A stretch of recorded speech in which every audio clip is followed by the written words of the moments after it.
So it looks like my guest has arrived. Thank you so much for joining us. I am going to let him in a second.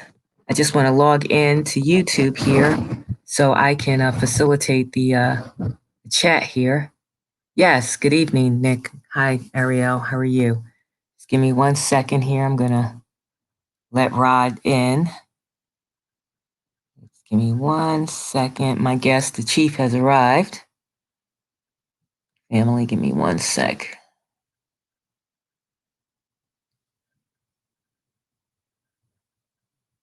Rod, can you hear me? Okay, hold on. Not sure. Rod, can you hear me? Let me see. Add to stream. Okay, maybe this is it. Chief, Rod, I can hear you. Can you hear me? I can hear you perfectly. Wonderful. Thank you. Welcome. So, we're going to wait, probably give it another maybe 5, 10 minutes, maybe 5, 7 minutes for a few more people to come in so we can get started. Okay. And I'm just going to. You driving this bus. I'm just a passenger. Well, we're honored to have you, brother Chief. We are so honored to have you. So thank you so much for for being here. It's just really awesome to have you. So I see people are coming in. So give me 1 second. I'm going to be bringing up some of my material here. So bear with me.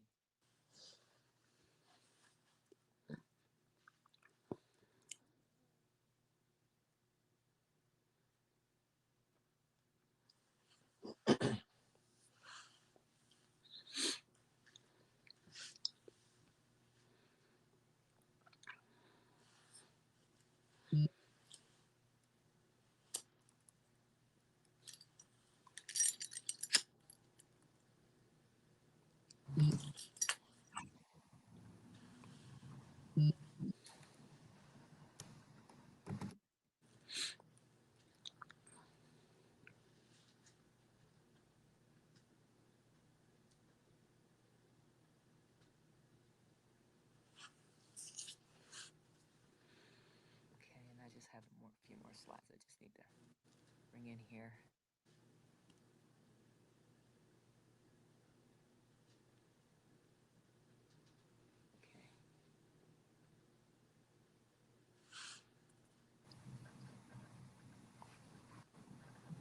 So I muted myself on YouTube so we don't have any feedback. Just give me 1 second here. Just have a few more slides.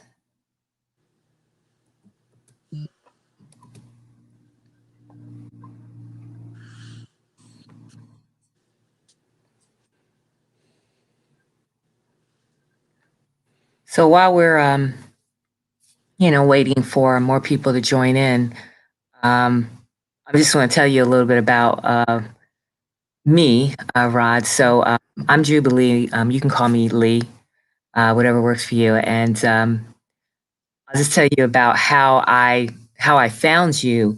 I actually, I think I saw one of your videos about, I want to say, it was about a year ago, and I think you were on the Galactic Talk platform, and it was really interesting because well, to be honest with you, I didn't know who you were at the time, and it was I think there was maybe about, I want to say 3 to 5 females on his talk show at that time, his platform, and it was more of like a Q&A type session where they were asking you questions, personal questions about themselves, and asking about their dreams and so on and things like that. And you were kind of more relative to, I guess, metaphysical type questions. And I'm going to be honest, I didn't know who you were, and don't take this any, the wrong way. It has nothing to do with you, but I was a bit underwhelmed, not because of you, it's because the questions they were asking really didn't, kind of draw me in per se, and that's nothing against the, the sisters that were on, on that call at the time. But then I want to say like just maybe sometime, maybe it was last year or earlier part of this year. But I'm thinking more last year.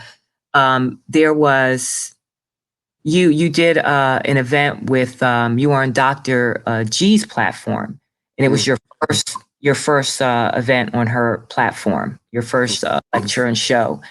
And I got to tell you, I mean, I mean, it was lightning.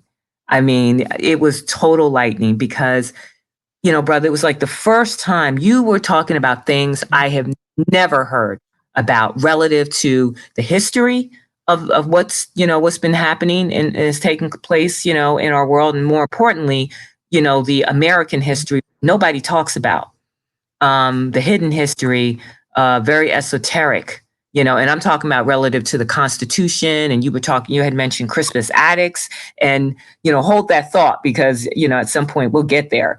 But it just was, I'm telling you, it was so, wow. I mean, I didn't, I mean, it was really startling. I didn't even know how to handle that information because I haven't heard it from anyone and no one's been talking about this and the real history.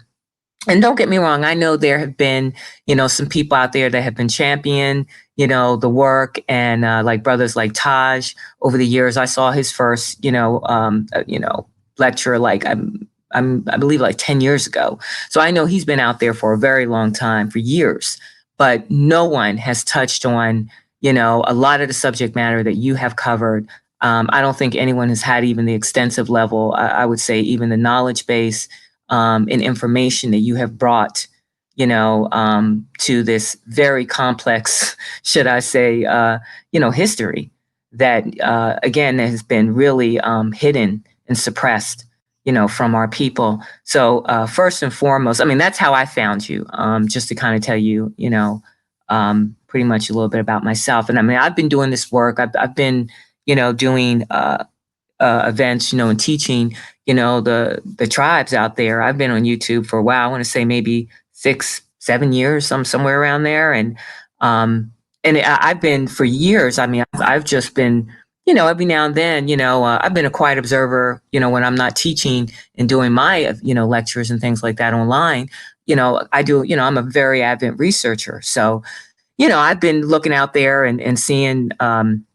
That if anyone out there like was doing the level of research that I was doing, find that many people, that were even delving into, the history. Because to me, like yourself, that was very relative for me. My entire life, I wanted to know, hey, how do we all, how do we get here? How do we get in, get caught up in this mess? And how do we, more importantly, how do we get ourselves out? But in order to figure it out, we had to find the root cause of the problem. And that was something that, brother, has always, I mean, wow. I mean, this is something, to me, it mattered, how we, so many of our, family and friends and people they have so many distractions going on in their lives. And nobody seemed, I mean, at least on my end, my family and friends, nobody really seemed to care. And I said, what, I think it's important.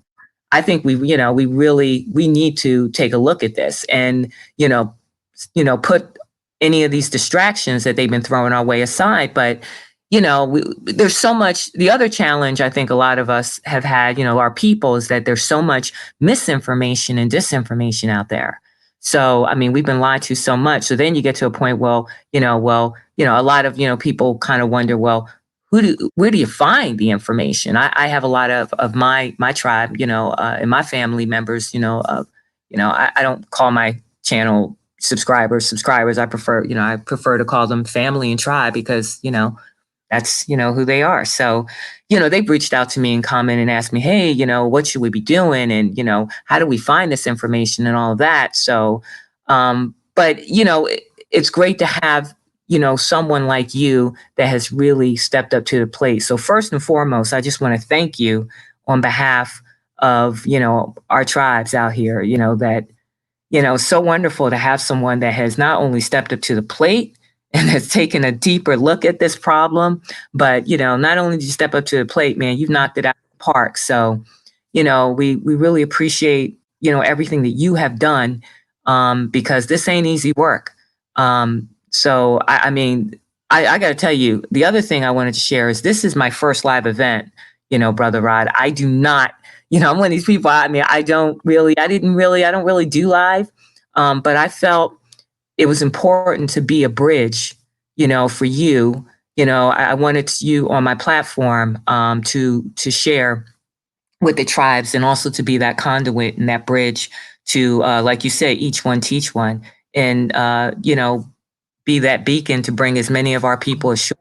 Because we look, let's face it, we are not lost at sea. So, having said that, what I'd like to do, brother, is just kick it off and for all of our, family members out there, because I think this is going to be a really, fresh and new audience for you.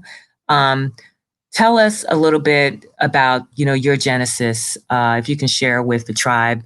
Who, and this is for, because I'm sure there's some tribe out there of our, people that have not, who may not be from, know who you are or be familiar with your work.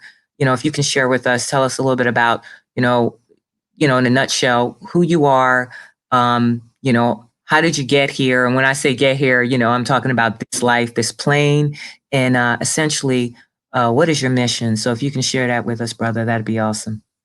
Well, I was born in Chicago, and I grew up between Chicago, Grand Rapids, Michigan, and Pontiac, Michigan. And in the process of this, um, I went, we traveled a lot when I was little growing up all across the land.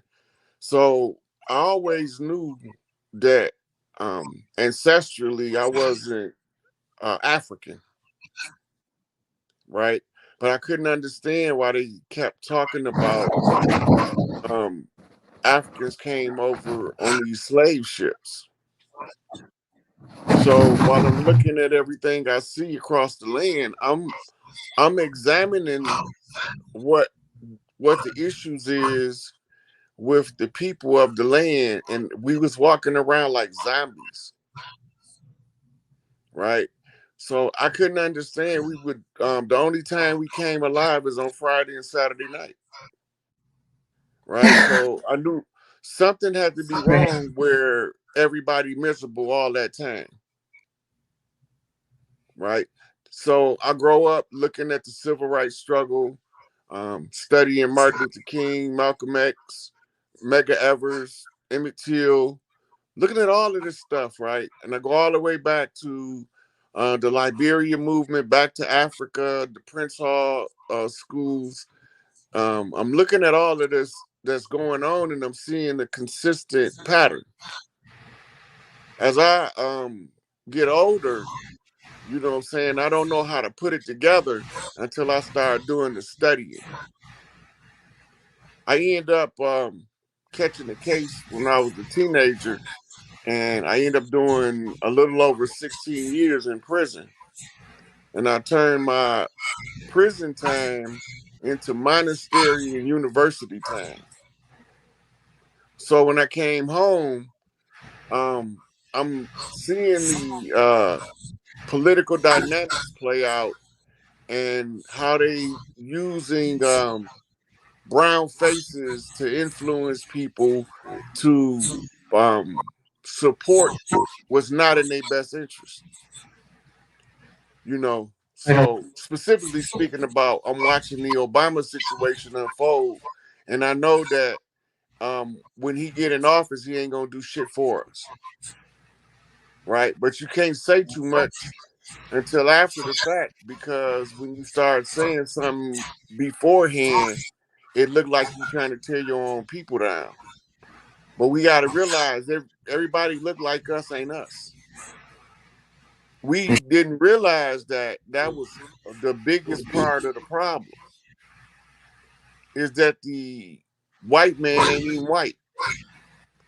He a Moor, a free white person in law, a political status given by royal nobilities of Europe.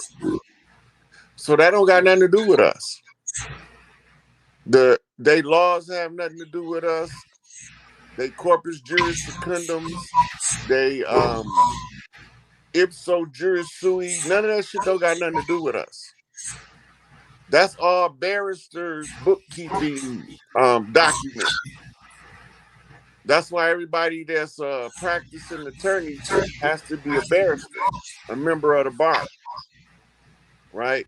So my observation when the chief discovered a matter on the land that affects the the other people across the land, he's obligated by the laws of nature to put it out in the public domain and to offer a solution.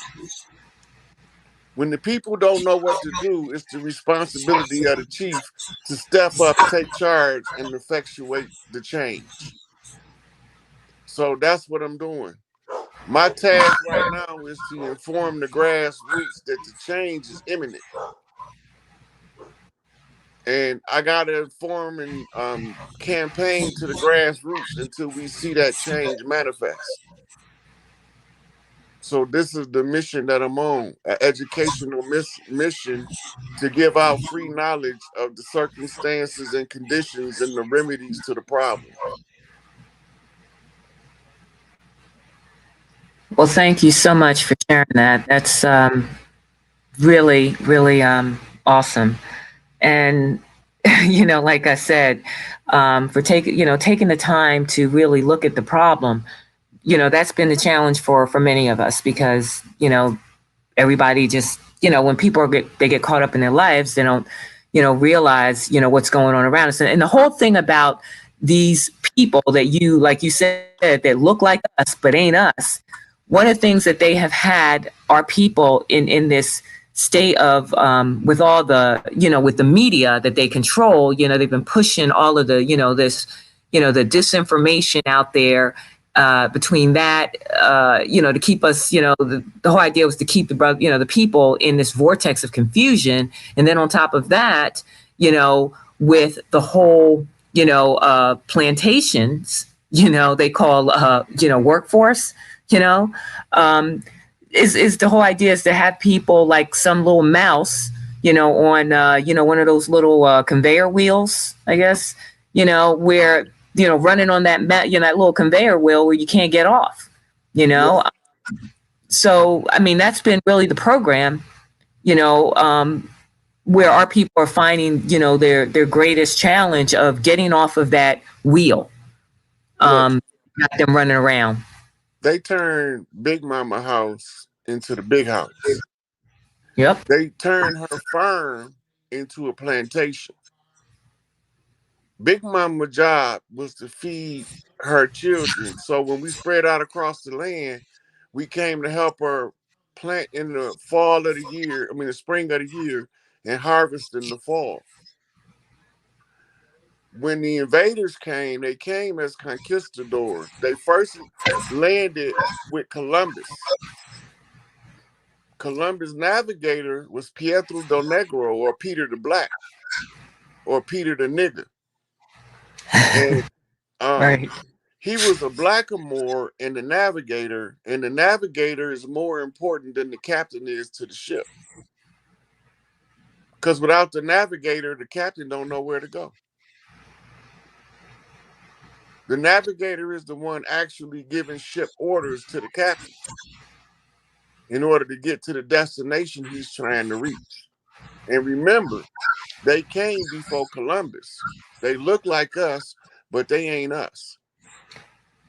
So to if I can interject right there, that was a great segue, Brother Rod, to exactly what I want to show you and the tribe here. I recall you had mentioned this on one of the other platforms that you were doing a lecture on.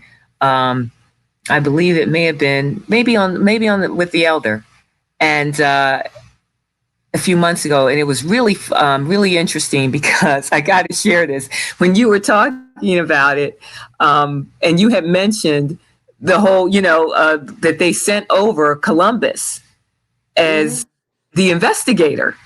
You Yeah. know, yeah, Christopher. Well, they refer to him as Christopher Columbus, but then they say his name is Cristobal Colon, whatever. But here's the thing that's really funny, and I got to show this to you. Because right there, when I was watching that particular video, when you were talking about all this, I got to show you this.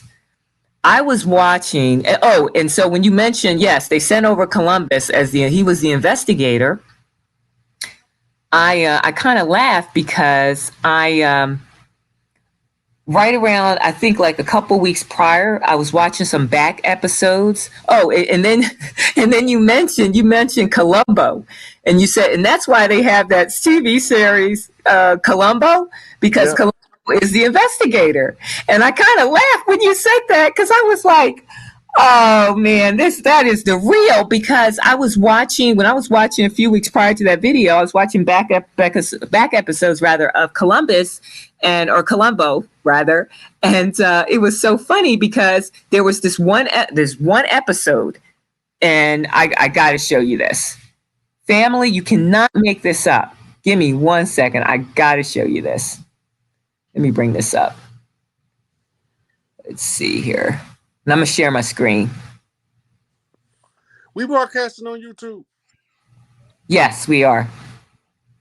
What's the YouTube station? So my YouTube station actually is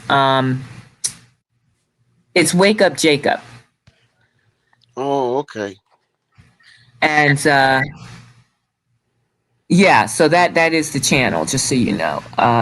Just give me 1 second. I'm just trying to find it. And I know I saved it. Give me 1 second. Trying to remember what I saved it as. I know I have it. Maybe save as projects. No, it should be here. Live announcement. I think I called it Chief Rod. Now, why it's not coming up now? Hold on.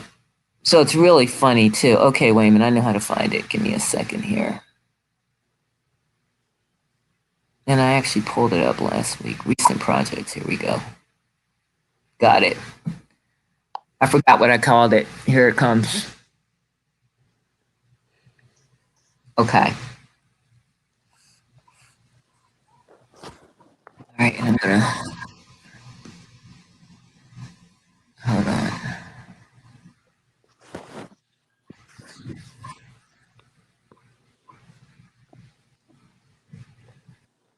Okay. So let me share my screen, and I'm gonna show you this.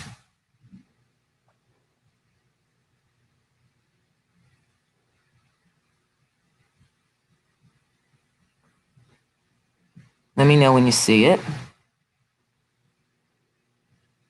Share screen. Can you see my screen yet? Can you see that? It didn't come up yet. Okay. Give me a sec. I just hit it.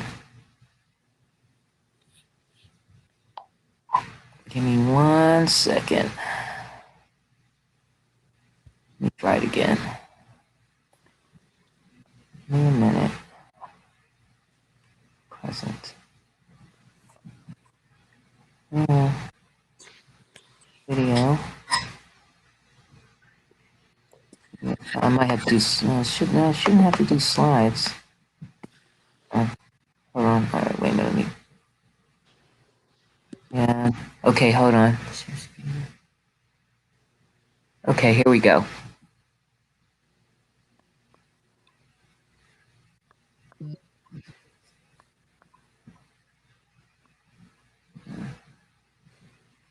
Select window screen. Oh, come on, give me 1 second. Hold on. This is kind of like, can you see it yet? Hold on. No, it's not. It's not up. Window, mute, website, spaceship type. Okay, hold on. This might be.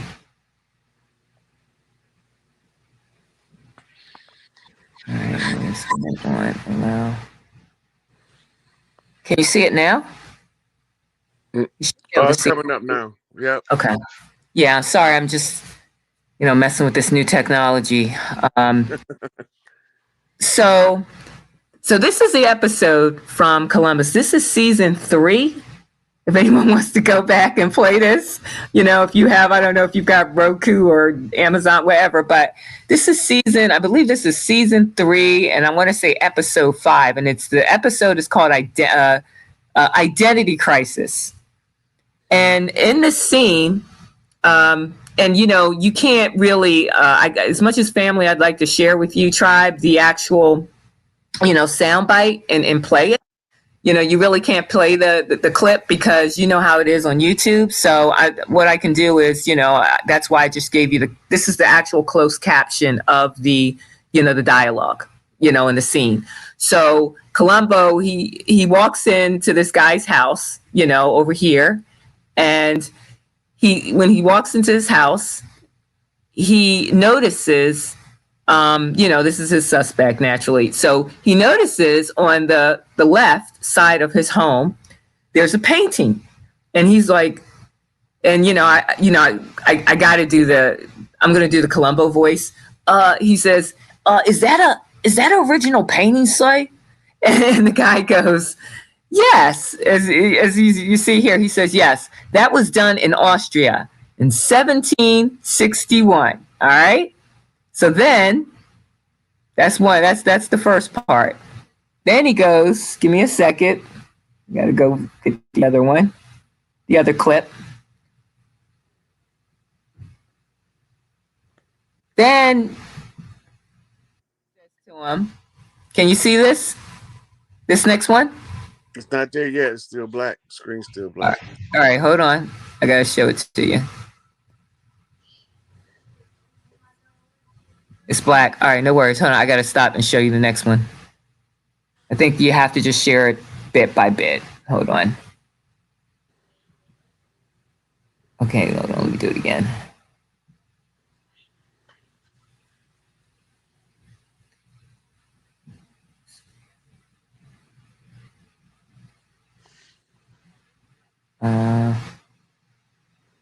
Okay, here we go. Can't. All right, I just allow.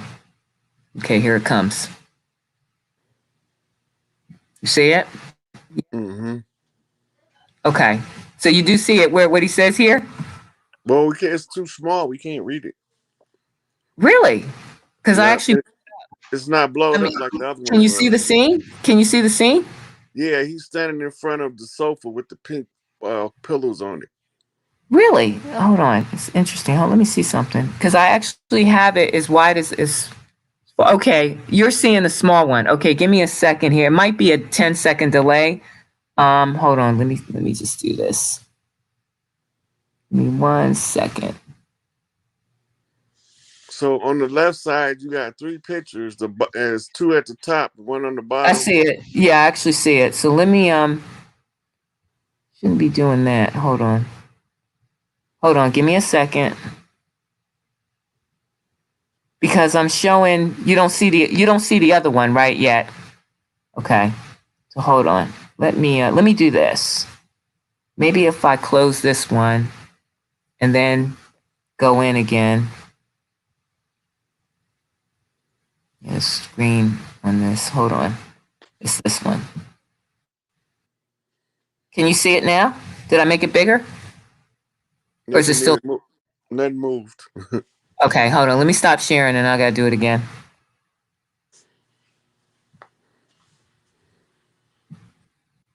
You gotta see this. Okay. Hit preview. Let me try this. Well, let me see if this works. All right. And it's still doing. So now do you see? Do you see? Is it bigger now? There you go. The discovery of Okay. America. Okay. So yes. So then he says to him. So he says he told me it was in Austria, 1761, and then he says to him the name of the painting because he asked him, "Oh, what's the name? What's it called?" And he said, "The Discovery of America." All right. Now watch this.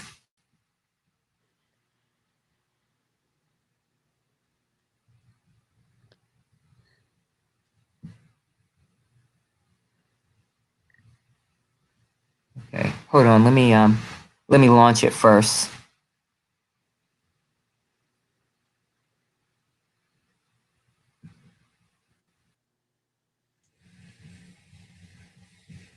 You can actually see it. Hold on. Launch it. All right, give me 1 second. So this way you can actually see it. All right, I think I figured this out. This screen here business. Okay. Can you see it? It haven't came up yet. Okay, give me a minute.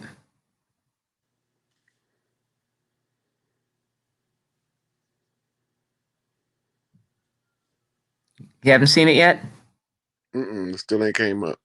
Okay, give it a minute. All right, hold on. Let me look. Actually, look on YouTube to see what you're seeing. Okay, hold on. Let me share it.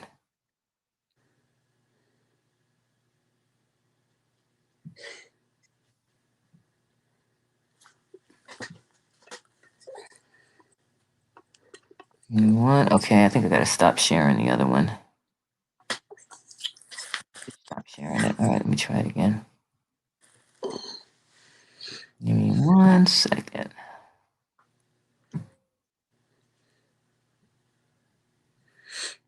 Okay, so it's not. Oh, wow. This is fascinating.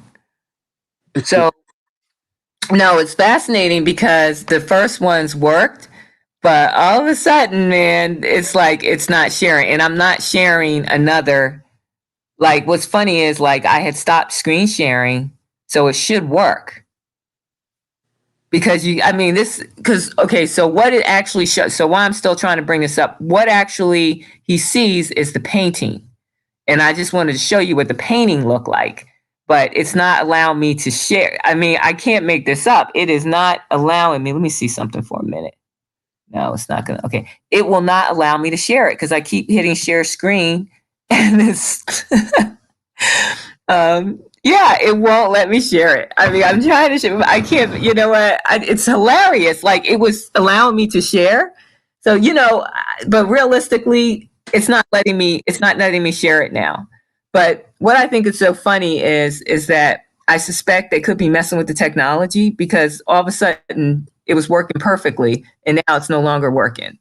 So, but we're going to keep it moving.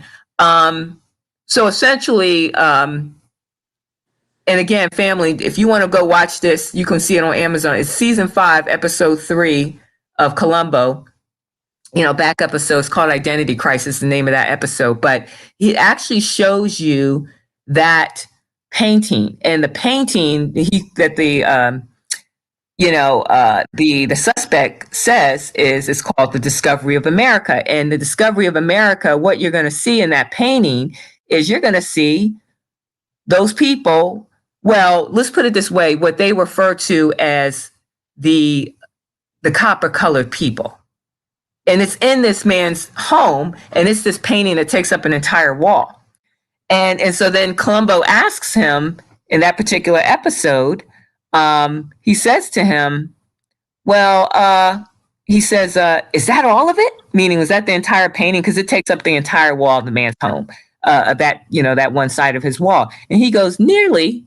So in other words, that was just part of it. It was this giant matte painting. And so probably the rest of that painting is probably either somewhere in a museum or in someone's, private collection. And whose private collection it's in. So, it's just, but you can't, the reason why I wanted to share that was so important, but you get the gist of it is that when you say Columbo, he sent over Christopher Columbus as the investigator, and then that's what that series Columbo was about. We never figured because we thought it was just a TV show about a detective. But when you see that scene, family, tribe, you get it.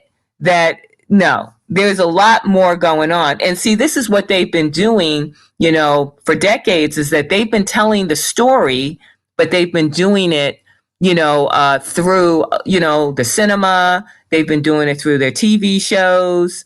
And so many various, they use so many various methods, because there's rules in this mess. But that's how they've been doing it. And no one's going to be able to be paying attention to a detective show. But, I'm one of these people. I'm all about the details. And so watch the knocks off Columbo. Okay, so Columbo is the investigator. He's Christopher Columbus, right? Mm-hmm. Columbo, Columbo Colon was his name. Yep. Okay, so the guy that plays the part of Christopher Columbus, his name is Peter Falk, right? Mm-hmm. Peter is father in Greek. Father is in reference as Peter to the rock on which this house was built, right? So now it's telling you what's the keystone, the rock, Peter. Falk means Wow. falcon. The falcon is a chief. So it's telling the chief that this is the keystone in which the structure was built. We're talking about the U.S. government. Mm-hmm. All right. Now, Peter Falk, Falk means falcon. They put out a movie called The Maltese Falcon. Remember that? Yep. Old black and white. In the Maltese Falcon, they was trying to get the falcon because the falcon had a secret code in it, right? Mm-hmm. And the Maltese Falcon is also one of the first movies that the CIA put codes in, Mm. right? So now Mm-hmm. that take us to the CIA off of the Falcon flip. So the CIA is in the wind talking channel, Central Intelligence. That's the intelligence at the center, right? Mm-hmm. So the Central Intelligence, they got a motto: real bad boys move in silence, right? Mm-hmm. And Puffy said, bad boys come out and play. And he was mimicking the movie The Warriors, where they they shot Osiris in the movie The Warriors, and Mm-hmm. the guy that shot him blamed the gang called the Warriors for it, but the Warriors didn't do the shooting, misdirection, Mm-hmm. Hmm. right? So when the people was chasing the Warriors, they sang a song saying Warriors come out and play. Cause they was calling the gang the Warriors out to fight. So the Warriors came out to fight, right? Mm-hmm. Now, Puffy on the song, I think it's with G Dep, at the beginning of the song, he's tapping the Coke bottles together saying, bad boys, come out and play. Just like in Mm-hmm. the movie, right? So what he's telling me is, just like in the movie, they tried to pin the murder on somebody that didn't do the murder, Mm. Mm-hmm. right? Which takes me back to the messages I got from Tupac, who did the murder. He didn't never, there wasn't a murder, it was an extraction. But Tupac Mm-hmm. said about the shooting at Quad Studios is, during all my riding, I never thought that somebody that looked like me would be the one to shoot me. Mm. So now he's describing the people, right? Right. And he said in the song, they say it's the white man I should fear, but it's my own kind doing all the killing here. I can't lie, ain't no love for the other side, right? Right. So the message is coming from the chain connection between the items that sends the message through the subconscious mind to be put together like a puzzle. Mm. That's called wind talking. Now, the Maltese Falcon was followed up by a spy movie called The Falcon and the Rainbow. Some Yes, I 30 remember that years, one. some 30 something years later, Yep, I right? recall. And it was another movie about the CIA and the secret agents. And right around that time, not too long after, there was another movie called Serpent in the Rainbow. I recall that as well. In Serpent in the Rainbow, the guy had to go find out how the Haitians was putting people in the turning people into zombies. So he went down to Haiti, right? Mm-hmm. So when he came back with a white powder that they was able to use to get derivatives from pufferfish to make a motherfucking anesthetic to knock you out during surgery, right? Yes, I do recall that. Mm-hmm. Okay, now we following the serpent because this went from a falcon in the rainbow to a serpent in the rainbow. Yep. Mm. So the serpent in the rainbow taking place in Haiti, and another movie came out a year later with Steven Seagal called Marked for Death. Mm. And it Mm-hmm. had I the think that one. it, Yeah. it had the voodoo sigils of the Baron all through the movie. And Mama Brigitte, right? They kept putting these Mm. sigils up. And the sigils is like a app for the brain, for the subconscious mind to unlock higher Right. potentials. When you realize what the sigils is and you research the sigils, now you unlocking the code that they gave you in order to make these connections. That's like a 7-point connection. Now, the accuracy of it depends on coincidence. That means only 2 connections, that's a coincidence. Mm-hmm. Once you get to 3 connections, that's a triangulation, Mm-hmm. right? And the triangulation tell you if you accurate on the trail. So you notice this is season 5 turnaround, episode 3 off a 2-bar cane flip. And the So name of it is Identity Crisis. right. And speaking of which, can you see my screen now? I think we got it back working. Can you see my Yep. screen? We sitting there looking at There it. it is. So you see the painting? Yep. Yep. So, and what's interesting, you remember you had mentioned that we had castles? And, Yep. so you did a lecture a few weeks ago on Elder talking about the castles and how they turn, the castles into prisons. If you observe right over here in this corner, what's that? That's a castle All day long. all day long. And here's what's interesting. So this is how they had, painted the people.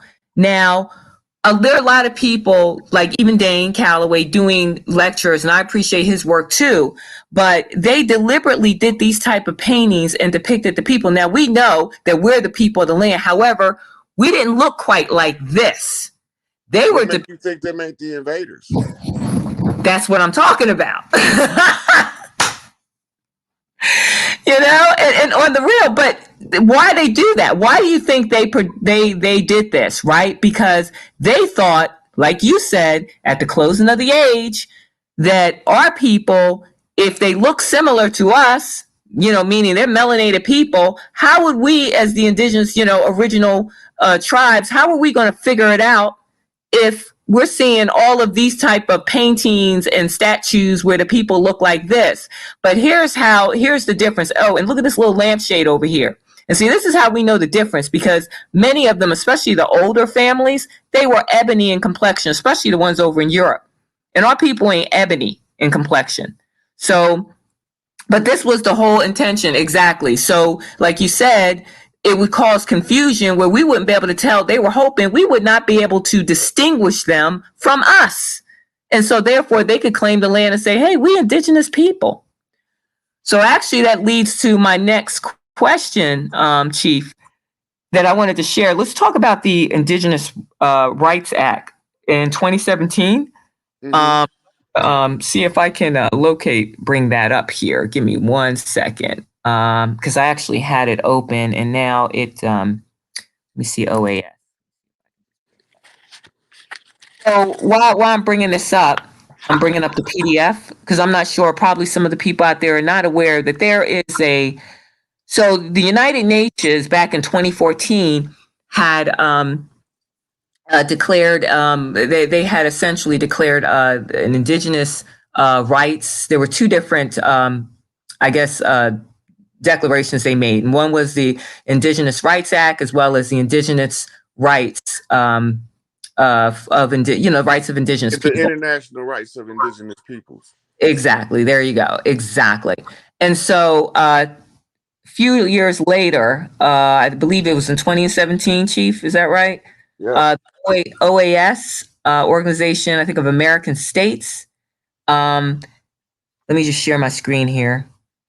So in case, because there may be some people who are not aware of this act that was passed. If you haven't read this and you fighting for reparations, you chasing your tail.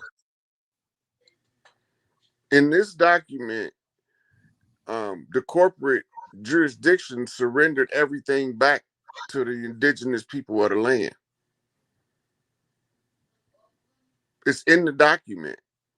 So while they fighting for reparations, these people is blood sucking off the energy that they putting out. Yep, on the real. On the real. Can you see my screen with the green? Mm-hmm. It's buffering Okay. about to come up. There you go. It's up. So this is the document, tribe, that the chief is referring to.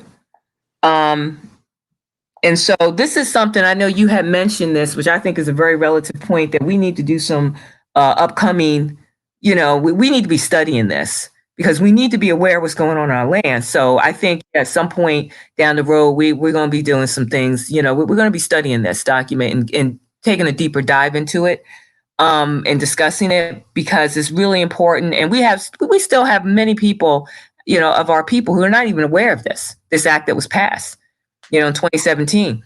So one of my, questions for you, I actually have a couple of questions on this, Chief, is that the first one is, can you kind of explain to, us, what does this mean for the tribes? And the reason being is, I read this thing intently a couple of months ago. I really, I took a couple hours and I really was studying it. And, there are some when they do things, that there is some footprints in here that had mentioned, well, it's a declaration, so to speak, but it's not law, and that would obviously be, accurate statement to make. It's not necessarily law, it's a declaration.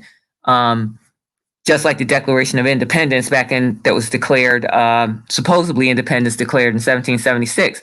So my question for you, brother, is what does this actually mean? Meaning if they're saying, because there is a section in here that says, I'm looking for it while, I'll let you talk, that basically says, well, this isn't law, but it does talk about, self-determination, that is important for the people to identify themselves as an indigenous, natural, person organic to this land. Indigenous is the operative word, is determination. So you have to identify yourself. Yep. You can't run around calling yourself a B person, and expect, BLACK, because I try to, I try to stay away from that word. That was part of my shadow work, that I had to disconnect myself from, calling I don't refer to myself or my people as Black people, because we've got to stop. Taj had mentioned that, in one of his lectures, That's only applicable to the ones who was actively fighting in the Conjure Wars. Those are terms of, okay, so when they came right, over here, it was massive bloodshed. exactly. The elders wanted the bloodshed to stop. So they challenged us to a galactic chess game, which required us to go through amnesia and self-discovery. And if whoever wake up, they said that we wouldn't know what side of the ocean we was from. It's called the George Washington Challenge. Okay, now this document right here is giving us, it's enunciating your rights. Rights are inalienable, given to you by your creator from the beginning. And it's up to us. When they say you have to self-identify, that means claim your rights. Assert your right as an organic person from the land coming to restore the great law on the land, air, and the water. And that gives us, at the close of the age, absolute right to purify the land, air, and the water. So when they say this is not law, it's not codified under Uniform Commercial Code. It overrides Uniform Commercial Code when you understand that you have what's called a sovereign right. Sovereign rights and ties directly to your indigenous status, or your organic status to the land. If you understand who you are, and that you was already here, that's enough right there for you to be able to assert your right to be recognized for who you really are. Don't go by your slave name or your straw man name, because that person is black, legally dead, right? Exactly. So Exactly. you got to change your nickname is more your real name than the name that your straw man is, So, because your mhm. community named you your nickname. So when That's you how we so when used to you name children. so when you talk about your straw man name, so are you referring to, just to clarification for the tribe? When you refer to the straw man, I know what the straw man name is. It's the name that they're using to place the people. And this is not just us. Even pale faces in their under their jurisdiction. So Right. so my question is, so let's say, for example, or when you say the straw man name, are you referring to, for example, like, if we would take your name, Rod Hayes, in all capitis diminutio maxima, all capital letters, or are you referring to just the name Rod Hayes, period? The name on your birth certificate is your straw man identity at its inception. But is that the name on your birth certificate in all capital letters? It's the name in the name box, however it's written in there, with all Okay. capitals or not. Okay. Because the serial number or the bond number, because your birth certificate is a bond.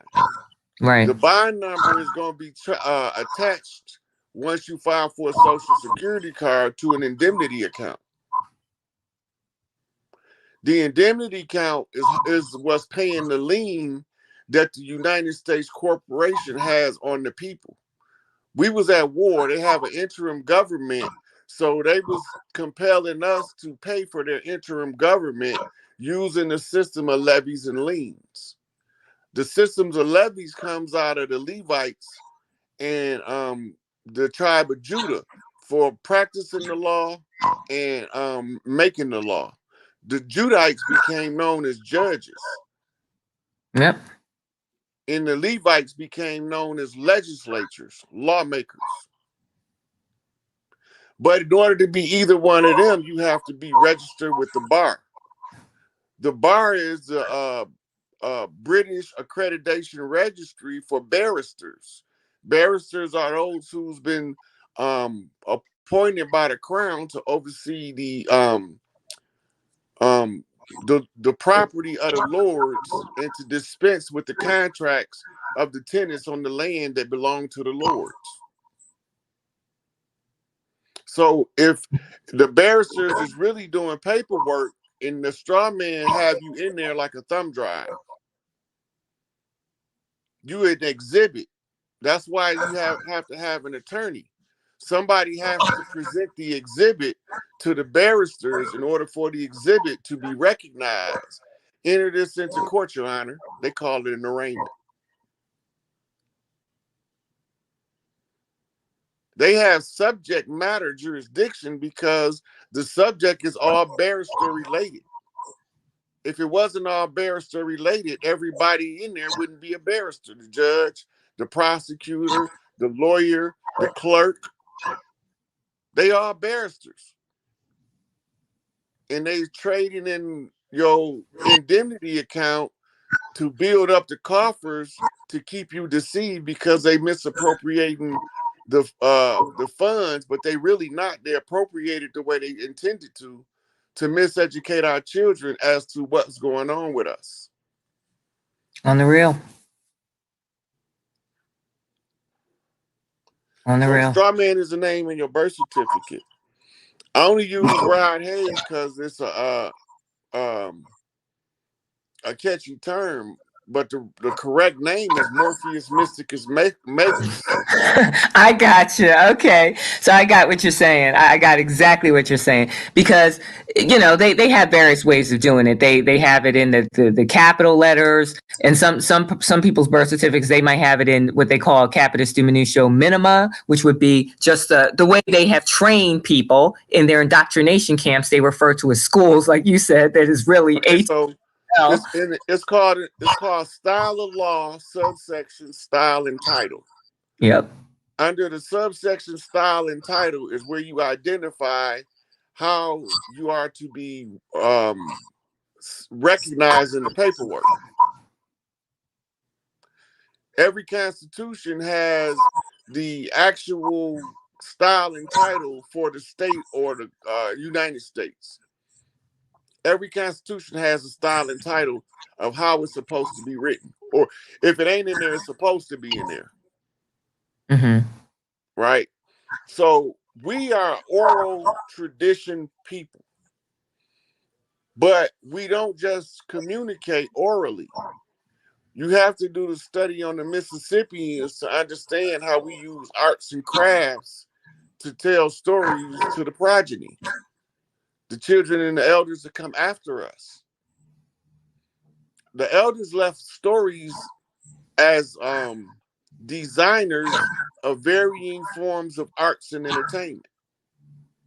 When you understand that we the ones responsible, we the salt of the earth. The creativity of the earth goes through us first. We appropriate culture around the world, wherever we at. Now all of the masters is congregated in the Americas for the close of the age. So now everything has to be concentrated to the Americas, specifically the United States, because those are the invasion points in which the invaders came. So the Haitians conjures in the process of closing, and once the Haitian conjure close, everything it's a done deal at that point. So that sounds like music to thine ears, all of ours. So let's touch on that for a minute. So when you mentioned, or rather, this this Rights Act, the Indigenous Rights Act. So here's the thing, as you had mentioned, it's very important for our people to identify, like you said, as the original tribes organic to the land. However, I'm sure you have seen that what's been going on is as a result of our people becoming more conscious and aware. Each one teach one, and we all, are reaching, some and quite a few that they're well aware this is the time that more and more of our people are becoming conscious of who we are, and we're not identifying with the caste system, this whole, That's the white supremacy system. exactly. So what seems to be what's going on now is because more and more of our people, and this is why we got to reach more of the people and teach them and help them to comprehend this particular declaration. We all need to be conscious of this and and putting it into practical application. But my question for you is, brother, tell us, how does this apply? Because what's happening now with the media, and I'm sure you've noticed and you've touched on this too in some of your other lectures, is that now you've got their pope. I don't know if that's the same pope or, a copy of one or a clone, whatever. But a few months ago, he gave, he was in Canada, with the five fiat Indians, they call it $5 ones. And he was, kind of giving them, the usual pantomiming and charade of, the poor people, of the land and the Yeah, the indigenous. shucking and jiving is what we call Yeah, it. exactly. And Okay, celebrating so that their was rights. critical because you remember the lady that put him on notice that the chiefs around the land has been selected. No, no. Can you kind of? Okay, so Oh, while he sure. was there, um, one of the ladies that was there have to put him on notice because he was the one that was holding the holding the deed to all of the lands of earth. And he Right. also claimed that we was all imbeciles and couldn't take care of our own affairs. So he declared that everybody in the world was a ward of the Vatican or the Pope. Yep. Those Now this was the unum sanctum papal operation. Yep. bulls, right? Mm-hmm. So when they established that, we we followed a great law over man's law. Nobody remembered what to do. That was what the problem was. Once I broke free and figured out what to do and started just doing it, like social media, I don't like that shit. But it was necessary for me to put in the public domain what I discovered, what the remedy is, and identifying different chiefs across the land. Now, when I did that, and the collective unconscious, the message goes into the collective unconscious to wake up other people that was already asleep. As the information began to spread that I was telling, then I was able to introduce people to people that influenced me, like Chief Warhorse, right? Yep. Or um, Chief Mama Bear, right? Who I listened to Yep. talking about the culture and what to do. And then some of the other elders. Now you got to remember, a lot of us don't know what the agreement was with the organic people of the land and the $5 Indians. It's certain parts of our culture that they were supposed to continuously practice on the res. As long as they practice that culture, then that wherever that reservation is, Big Mama was gonna settle them on that land, but they would be free to roam the land.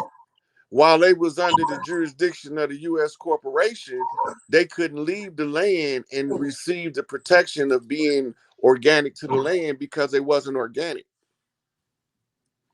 What they did is they switched us out in the Trail of Tears, right? They was running us, they was trading us off to POW camps that they makeshift Big Mama house into the big house and turned it into a Right. POW camp.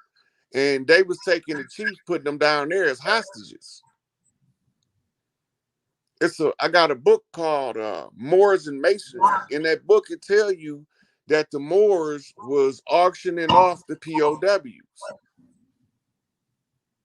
And we was the POWs. We was already here when they came, right? The reason Right. why they declared that our land was empty because we all went to fight the Seminole War. That's why they couldn't leave. Yep. They, And they I believe, did some research on that. The yeah, Seminole Wars. Yep. they believe that the Seminoles, as they call them, we call them Gullah and Gullah Geechee, Yep. but they call them Seminoles. Their explanation for how the Seminoles got to be amalgamated like that is they said that um, people that were colonists fled to Florida for asylum from the natives in Florida, so they didn't have to be around the warring colonies in the Civil War. That's bullshit, first off. And they said the other ones was runaway slaves that came from Mississippi, Alabama, Arkansas, and Georgia. That's bullshit also. We came from that direction in a migration. We came from every direction on the land as far away as the Polynesian islands, going southwest as far north as the Inuits on Alaska that Mm-hmm. went into Florida to fight in the Seminole Wars. Everybody that had fighters sent who they had. Some whole tribes, like the Pueblo, packed up and went to go fight the Gullah Wars. That's what. So when they got there, they already declared that we crashed our land into their ship with the Crown of Mm-hmm. England in order to set up the interim government in the first place. That's That's right. why Malcolm said we didn't land on Plymouth Rock. Plymouth Rock landed on us. He talking about the good ship Plymouth that they call the Mayflower now because they don't want you to put it together. And I got something I want to show you too that Um, and let me know if you want me to email this to you because I located a book that might drill down on more of this. And it's handwritten and it's like over 500 pages. I'll show you in a minute too. But I wanted to ask you something about the, so the Indigenous Rights Act. So why is it that they're now, and I get it that they're putting on the charade, but why are they now claiming like this? You know how they did like what last year, or they claimed Indigenous Rights Day. The clone Biden or his body double. Why are they doing that if they can't? This document is not applicable to the $5 Indians. Why are they doing that? Is it because the dirty If they Moors trying to shake us up in awake, here? if we What'd you know say? what our rights are, they trying to tell us to exercise them. You're saying that's what Biden was doing when he cleared Indigenous Peoples Day last year? If it's Indigenous People Day, talking about us. Yeah, but I thought it was more like a more of a staged type It of is. to It's a wake up call. really because they don't do any typically like to do things in our favor to try to wake us up. It's usually just the Because opposite. if they was doing it in our favor, they'd just flat out said, "Hey, y'all not niggas, blacks, or colored folks. We lied to y'all the whole goddamn time. Y'all ain't come on no ships. We all hijacked y'all shit while y'all was in the Kali Yuga fighting the Conjure War with the Dirty Moors, Feathers versus the Fezzes, and y'all got y'all shit back, and we about to go." If they was gonna tell you the truth, that's how they'd have told it. They gonna put out bits and pieces so they can drag their last of those sips out of the bottle of power that they got out that motherfucker. Hmm.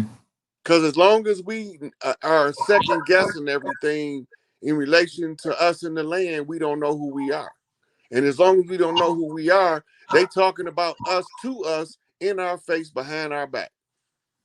But what about the ones that are pretending to be us? The dirty Moors and Enlil's kids, like Enlil's children. What I know that they're trying to escort them out of here to the Stargate, but what about them trying to sneak up in there and try to play Chiefs? Because I think I saw one of them on Dr. G's platform trying to peddle land to the people. He was trying to rent land to the people. And based on his name, I already knew who he was, that he wasn't one of us. How you gonna have over 1,000 acres of land and you preserved it in your family for 500 years and never did anything with it until now? So my question is, what about those guys that are going to pretend to be chiefs that might try to do that? Is there any type of how should I say plan to circumvent that? That's already in play. So the Dirty Moors is all on file from the reports of the general body with the uh the Moorish I forgot what they call it, the Moorish consulate. When Mm-hmm. Angel Bay come, they gonna give him a whole stack of files of motherfuckers that was doing dirt, the dirt that they did, who they did it to, and how often they was doing Mm. Okay. it. And when him and the El Rookins roll up in there, I'm not getting in their way. Everybody got to clean their own house up. So all of the dirty players is well known now. Mm-hmm. They ain't nowhere to run and ain't nowhere to fucking hide. From the motherfucking California love to that motherfucking Big Apple in New York, down to the Sunshine State of Florida, there's nowhere for the motherfuckers over here to hide. We know where they gated communities was at in upstate New York and New Jersey. We know where they gated communities was at in Switzerland. We knew where they gated communities was at in France. So they didn't been bum rushed all over the world. We just ain't been exposed to what was taking place. I was just giving the report earlier because I got the report that the Galactic Council had Enlil answering for his crimes against multiple humanities across varying different galaxies for a long time. and he fessed up to everything he did. And now he got to suffer his own consequences. If you ask me what his consequences are, I'll say I don't know, but they ain't gonna be as harsh as I would have gave, no matter how harsh they is. But So, this is the time for us as a people to start remending family relations, because most of the conflicts that we have in the family, aside from the secret molester that everybody keep hiding on some secret squirrel shit, get that motherfucker out the family. But the rest of the family bickerings is minimal. It's repairable. Fix the family that you can fix. Talk to somebody in your family you ain't never talked to before. Just listen. You ain't gotta have no opinion about what they tell you, but just build the connection, the bridge across the family. And the ones who do that move up higher ranking in the family. Before you know it, your family is presenting you to the world, meaning other chiefs and their families, to be given higher rank. We don't do political elections. We select leadership in our community by the most loved, most respected. And that's mhm. just where we going back to. We got oral traditions that override all of the de facto jurisdictions. Our oral traditions override all that. By making a declaration of who you are in the public domain is enough to secure all of them rights that's in that Indigenous Rights Act. And I recommend that people should just start doing videos reading that motherfucker to people. The part they get they fancy. Because everybody gonna have more passion about the part when they say that we have the indigenous people have a right to restore the land, the air, and the water. Somebody gonna be more passionate about that than when they say they have a right to the wealth, the mineral wealth of the land. That means they gotta pay us back for all the shit they've been mining over the years with interest, which they can't do. So that means they gotta leave us what's here. And it's a lot more here than you would have possibly imagined. Without a doubt. Without a doubt. And, you know, here's are you familiar to touch on one other thing? Just want to switch gears here, and and the other thing is that's another reason why I wanted to really be this. I wanted to be the bridge, on this platform to bring you to my tribe here. And by the way, tribe, if you're getting this, and this is not only, please feel free to comment after during the event, as well as in the after the replay. Please leave a comment, in the replay video as well as the live. Your comments are very well appreciated. And the reason also, and please share and subscribe this video. Please slap that like button. It's great for the, what they say, the program, the algorithms and all that. But please attack that like button, because that's really important. And the other thing is we're going to do more of these, and because we're going to reach more people to generate awareness of this declaration and this document, because the more our people are conscious of what they have and what is at stake, I think it's going to be a lot. Let's put it this way. We know that this isn't going to be easy for anyone to do, but I saw something on your Facebook page, Chief, that was really powerful, and I think I'm going to probably share that in one of my upcoming videos. It was a picture of, it looked like a guy that was dressed in an earth suit, and he was all green, and he had his hand down on something that looked like a mechanized type thing, and it looked like a machine per se, and you said under it, the one I'm referring to, that post you put, I think maybe a couple of days ago. It said something like, the only way out of the system is to leave the system. Yep. Divorce yourself from the system. What that means is, exactly, stop sending your child to the trafficking auction block called a school. right? The ones that they don't steal, they gonna leave in there for their workforce and for their prisons. We didn't have prisons before they came. Why we need them now? Yep, that is real. I mean, it doesn't make any sense. And I mean, and until, I mean, if everybody says, "Hey, what should we be doing?" Well, I mean, look, I think you said it best. I heard you say once that it's not going to be everyone's going to have to hurt a little in order to gain a lot. Yeah. And so we got to put the motion in the notion, or the notion in the motion rather, and we're going to all have to do a walk off.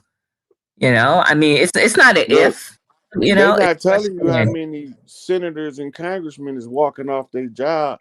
Most people are not aware of what the news been calling the big quit. Been Oh no, going on, been going on over a year. People been walking off their jobs. They starting to wake up. without a doubt. I mean, actually, you know what they actually refer to it is, Rod, is they're calling it the Great Resignation. Well, they was calling it the big quit at first. Right, but you know how they like to flip, right? Yeah. But no, no. Now they're calling it because so many. Well, it all started with the zombie C-19. A few years ago, people start quitting. Because the people who didn't want to get the what, but then literally like after that dissipated, now you just have people leaving. They're leaving the workforce because or quitting their jobs because all the various things that you have forementioned, and then also because what is the point, especially when it's over. It's over. Mm-hmm. It's a wrap. It Yep. really is. And I you said know this a long time ago. Babylon fell in your faces. Y'all wasn't even watching. Exactly. And listen, and actually, and that totally relates to Revelation. What does it say in Revelation? It says, "Come up out of her, my people," right? Yep. Well, you don't burn and get caught up in what is it? Drink from the cup of her adulteries. Mm-hmm. And I think that's pretty clear. Yep. Because they got to tell you. They got to tell you if you're paying attention. You know. So, hey, I want to ask you a question. So, relative to the whole, the galactic chess game. Let's touch on that real quick. So, I got to show you this. I've got something I want to share. Are you familiar with what they refer to as the Silito tartan? It sounds familiar. Okay, now I'm going to show you something here. So, and family, this just affirms what the brother was referring to when he's talking about this galactic chess game. Just giving you, helping you guys, family, to understand what has been going on, since their arrival, on our land, in our world. They've created this caste system, and this just isn't for us. They've been warring against all the melanated people of the world. You Not know, just them. that's right. They've been warring against them pink people too. Yep. They was The poor using one. them. Look, the doctrine of white supremacy made them the cat's paw to hide the black faces that was putting them up to do the dirt. That way they can always come by us in the marches and say, "I'm with you, Dr. King," and then set you up to get murdered.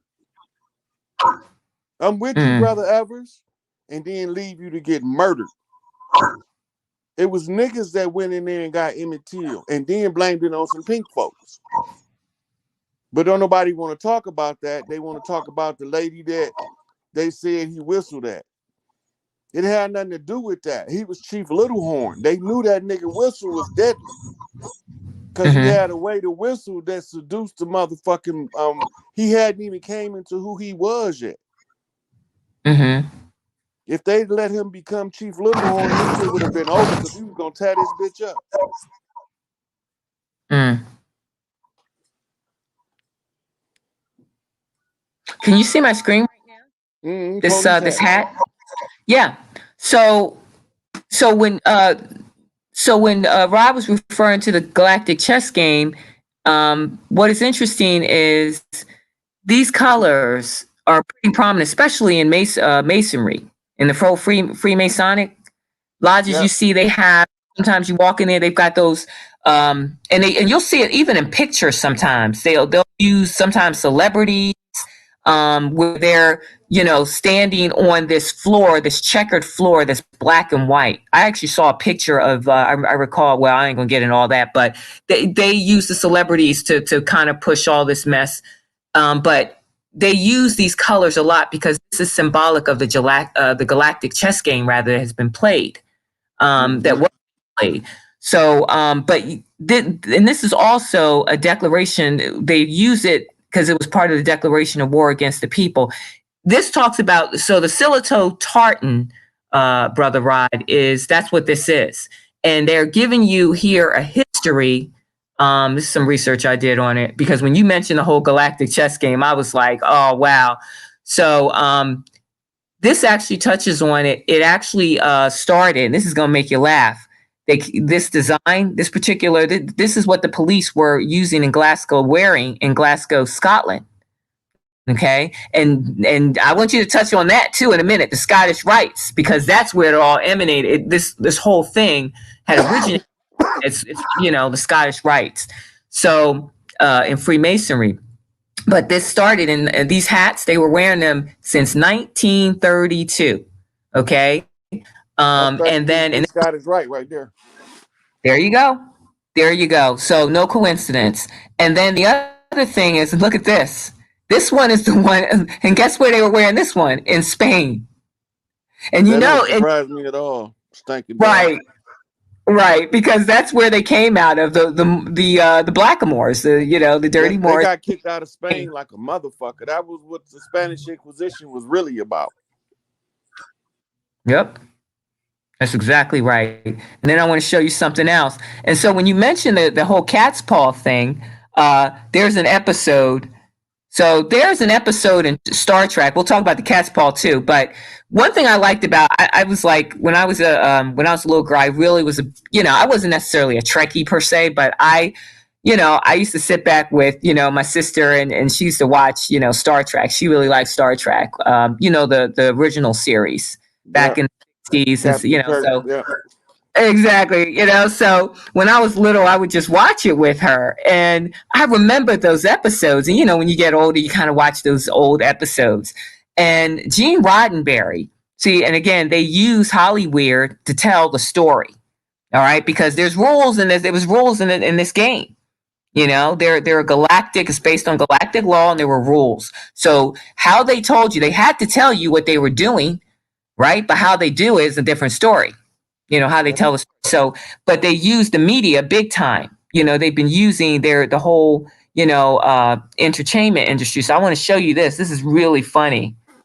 Because I remember this particular episode when I was little. And I'm just telling you, family, what this brother's saying it is like the real. Let me just show you this. So the red and black checkerboard, when you see that, that's the red and black checkerboard is still on the fifth dimensional chessboard. It's a different game. It's checkers. Yep. But it's all like you said. But it's all right. And they were playing. Can you see my screen, by the way? Yep, Star Trek. So now Star Trek is very, very prominent in this storyline, and I'm talking about the original series and probably even the modern versions as well. But this particular episode, really, I recall as a child, this one, I don't know if you remember that one, but look at this one. It was based on, because I remember when I was watching it. Now, when you saw that episode. This was actually their third season, third and final season of that series. But what's so interesting about this one is when I saw it when I was a child, I thought when you initially see it, I'm sure if anyone has seen that episode, you thought it was all about what? Racism. That Gene Roddenberry was telling you about racism. Well, white supremacy, whatever. Well, not exactly. What it really was, what was the deeper layer behind it, which they didn't think anybody was paying attention, was about this galactic chess game. And the other thing is, notice how the guy on the left has a chain around his neck. All right. Mm-hmm. And then the episode is called. Let that be your last battlefield. And what is the episode number? Now, the episode number is episode 70. Now, here's what's interesting. Brother Rod, you had mentioned in one of your lectures, I think with the maybe with the elder or one of your own private lectures that you did on online, that you had mentioned on your own platform. You mentioned that we are in what we are in a year of jubilee. Mm-hmm. Years, and I heard Sister Myra had mentioned that when they took out that lizard that was sitting on the throne over She been here. You mean when they announced it? Yes, exactly. That I recall Sister Myra on Dr. G show. She had mentioned that there has been 70 years of abuse of power, and then she was speaking relative to them doing away with the lizard lady over there. They were calling the queen over in Queen Elizabeth. Exact. Exactly, but Queen Elizabeth. That's her name. Exactly, and the reason why this is really very relative is because nothing's random. And even when they were doing telling the story, nothing is random because they called it episode 70. So what is that telling you? And they said, let this be your last battlefield. They're telling you that obviously, they have, they had their astronomers, right? Because they're using like what, Babylonian magic and all that. So they had their astrologers. So they already were well aware when their time would be over. They knew that. 70 years. Yeah, even Project Looking Glass told them the same thing. That's right. Project Looking Glass, they said there's no way that you can avert this singularity that's coming. Speak to that. Back to one singularity. Can you touch on that for the people who are not familiar with Project Looking Glass? So, Project Looking Glass is a computer program that the government designed to predict the future. The computer, when they ask questions to the computer, it take in a whole bunch of data and give them a possible outcome of what to expect. So when they see a stellar alignment of any kind coming up, they ask in Project Looking Glass, they ask the computer, at this alignment, what major world events should we be looking for? Right? So it'll tell them assassination of this president, a war in this part of the world, right? So Project Looking Glass is about 85% accurate. And so they wanted to know, is it any way that they can avert at the close of the age the transitional government of the world? And Project Looking Glass say every potentiality leads back to one outcome at this particular time in the age. Wow. They even tried to scramble the data that they was feeding the computer, and they still kept coming back with the same thing. Yeah, I heard that. Yep. And I actually heard too regarding CERN, that CERN project that they were working on. Can you kind of touch on the CERN project as well? I'm pretty sure you're probably familiar with that, right? Yeah, it's a hadron collider used to split atoms in order to examine under an electron microscope what the effect of splitting the atom, what you find in the process. But anyway, CERN is shut down since 2017. When they lied, they said they reopened CERN, but CERN not open because the close of the age. That's how the imposters was able to get back in the last time. So they can't be operational at this time until the power structure is changed. But they can tell you anything they want to tell you in the news. It's the same with the chemtrails they spraying now. They spraying to clean up that shit that the other people put up there. And it's interesting you touched on that because I remember they were, I mean, wow, I want to say like last year, and obviously years prior to that, all you would see is in the skies, these little, and I'm sure a lot of the tribe can relate to this. You would see nothing but those cloud lines in the sky, Mm-hmm. and you Mm-hmm. helicopters or airplanes. I could hear them like hovering, even in my bedroom at night. Because they were, because during the day, I guess people, were talking about it and they kind of got hip to that program. So then they started sending them at night to kind of, do their little, chemtrails. But it's interesting. I have not heard or seen any of those trails really in probably months. I would say more than 6 months. And I don't even Yeah. hear, the airplanes that were hovering around. So they have um like a sonar device that tell you where a chemical buildup of a certain chemical is in the atmosphere, and Hmm. then they have to go and spray the chemical to get that shit out the atmosphere. Wow. So that's why they not before they was just running spraying indiscriminately. Hmm. Right now it's selective. It's as little as possible. And when the concentration of certain chemicals build up, then they go up there and put stuff to capture those chemicals. But at the same time, they still using it as a smoke screen to block out Nibiru because people starting to see it now, taking pictures Yeah. of it and everything. You know what? Family, tribe, you cannot make this up. I kid you not. This was back in June. All right. Maybe like 3 or 4 months ago. I was coming out of supermarket in the parking lot and I saw uh, there was a round object with lights all around it hovering and it was behind a cloud. I can't make this up. And I got to tell you, I was looking, as soon as I turned my head, I was trying to get somebody else to see what I was seeing because I didn't think I was seeing things. But you know how when you see something like that, you got to get a witness.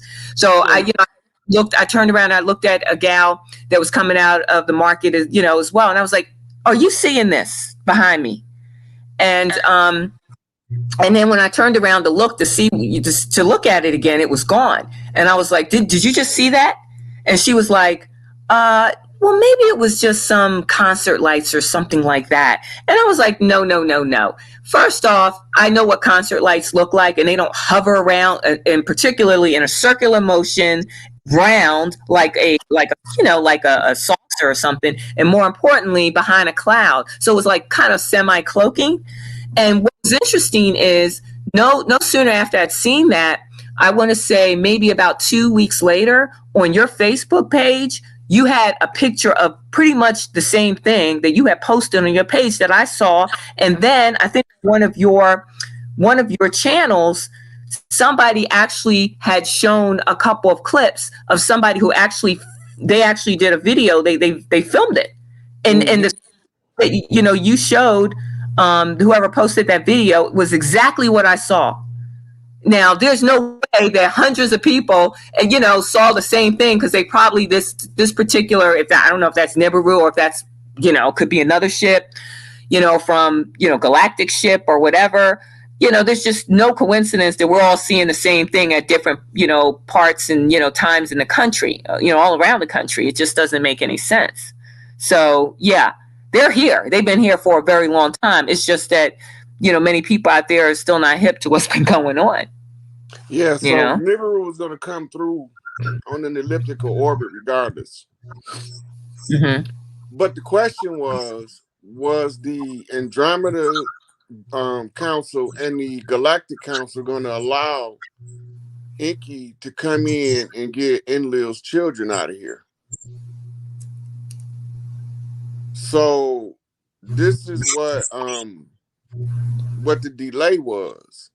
Hmm. So they have to make a decision before Nibiru get into orbit and the people see it, because the presence of Nibiru is going to destroy a lot of abilities from people to be fake based on the energy signature, What do you right? mean? And then, like, people that's putting up a false image of themselves, if they didn't do their self work and they not acting as their true self, the false self is gonna be snatched down. You're gonna be able to see their true colors. Hmm. They ain't gonna be able to fake nice to you. They gonna tell you how they feel about you. They just not. It's not gonna be a filter there. Oh, you're talking about because it's going to create a sense the energy. Yeah, it's a change in the frequency. Oh, wow. The beings that's on Nibiru, that's how they are.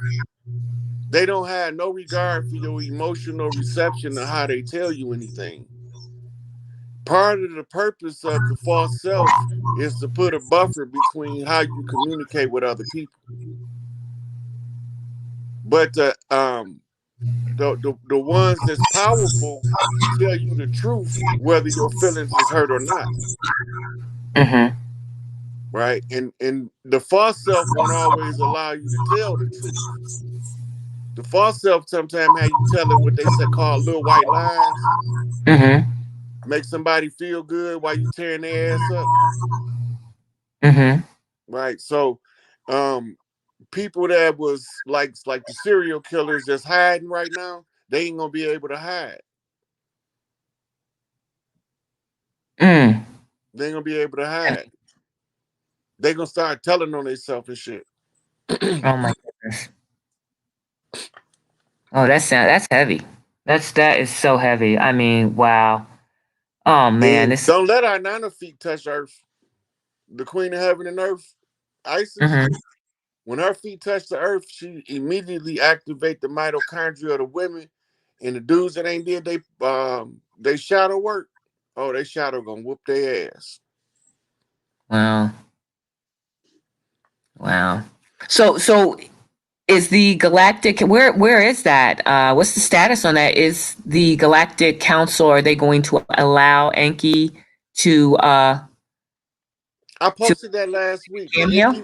Inky was given permission to come in and get some the final supplies that they left behind.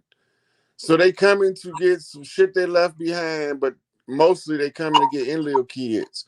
Some of them, the ones that had a high rank in the Nibiru military, they was already ushered off world through stargates for trial. Mm-hmm. So they was before the galactic tribunals, the ones that had high rank under Enlil and was like his advisors and shit. Mm-hmm. So they was ushering them off through Antarctica. Huh. Wow. Wow, man. That's just whew. Telling you, man, this family, this brother is chock full of information, and we're going to give much respect and some kudos to this brother um, in a second. But before we go there, I want to share this with. Can you see this? Can you see this book here that I'm Yep, showing? yep. Okay, this is a book that I located. Okay, and this book is, I have no idea. I think it says from what I was reading, because this is over 500 pages. This book is a handwritten book, and they claim it's written some, I think, 16, 1700s. Now, what's interesting, and if you want me, I can email this to you. Have you seen this book before? I'm Because not sure. It's not clear enough for me to be able to tell. I would have to read some of the contents. yeah, because where they're saying that this book was, somewhere, around they wrote it around the late 1800s, but I think it might be older than that. But it's a handwritten book, and I think it's very interesting. I would really like to get your perspective on this because here's the thing: as you can see, it's handwritten, and it touches on there's Hebrew written in this that I can't even find on a lexicon because I study ancient Hebrew. Mm-hmm. Um, it's fascinating. All right. Some of these words, I'm familiar with, and some you can't even find in a lexicon. So it was written by the people who came here. And this is a log on, well, this part talks about the Plymouth plantation. So you remember you had mentioned that they didn't come here on no Mayflower. They came here on the good ship Plymouth. So for all I know, this could be a log of the actual ship, Hmm. because someone do. I mean, that's got to be somebody that, in order to write a book like this, you got to have a lot of time on your hands to write over 500 pages. And back But then, you those got to days, remember back then that there wasn't no they didn't TV. have the distractions that we have. I get that. I get that. Right. But this is interesting. It could be an actual log of some of that activity and what was going on in that ship. There's a lot of information, and from what I was skimming through this book and reading through it, it talks about people who had died, I think, on the ship, and all of this stuff. So I mean, I think it might be some. This is really interesting. So I'd like to get this book to you. We can talk afterwards or whatever, and you know we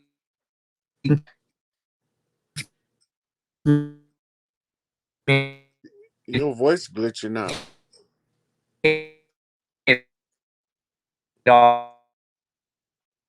Still glitching. It sounds like you playing a banjo.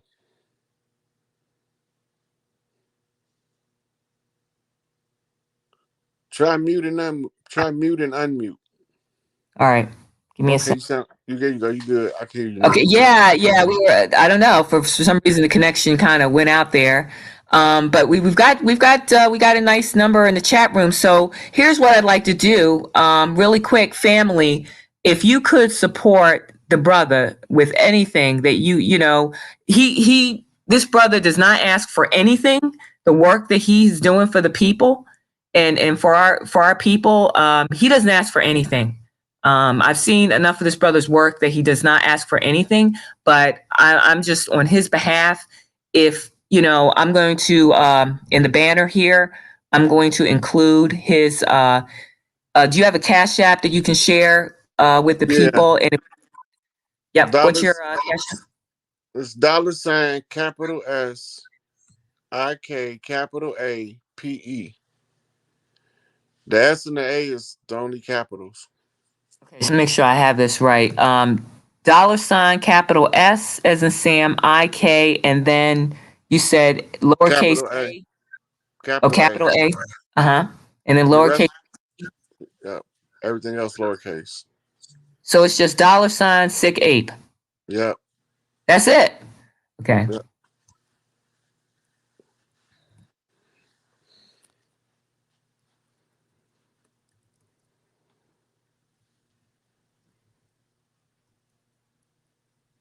You still there?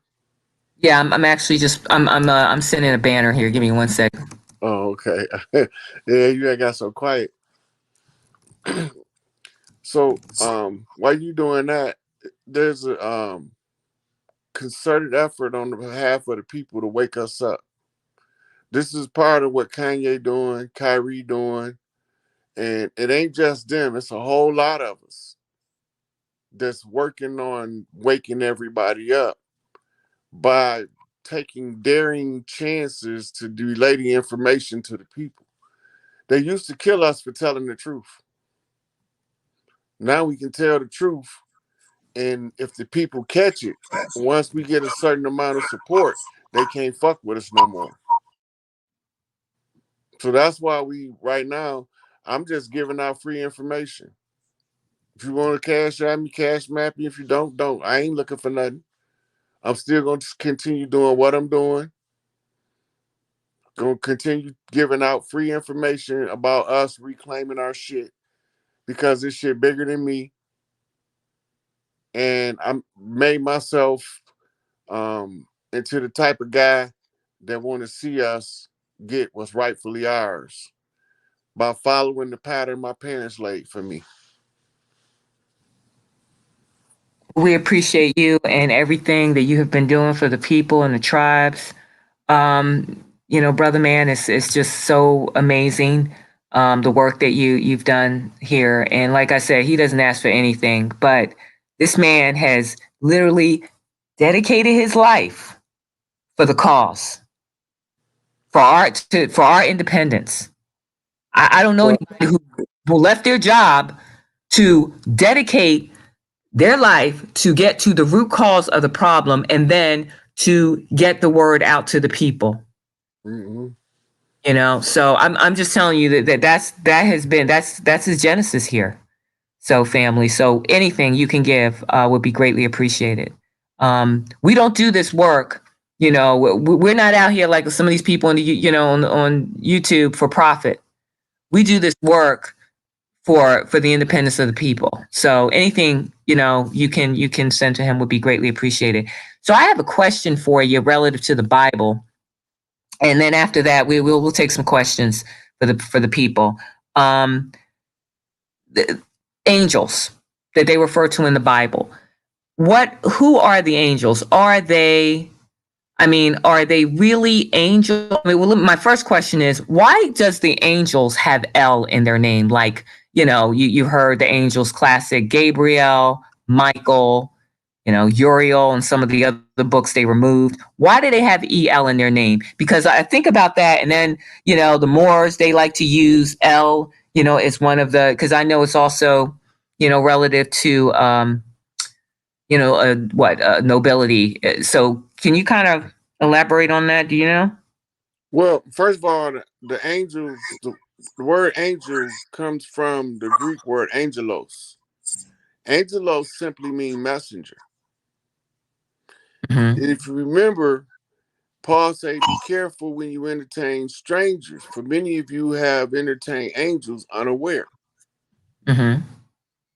What he's talking about is these sisters that y'all running across is the guardian angels of the earth. They're the guardian messengers that's Mm-hmm. got eyes on your dumb ass while you doing this dumb shit.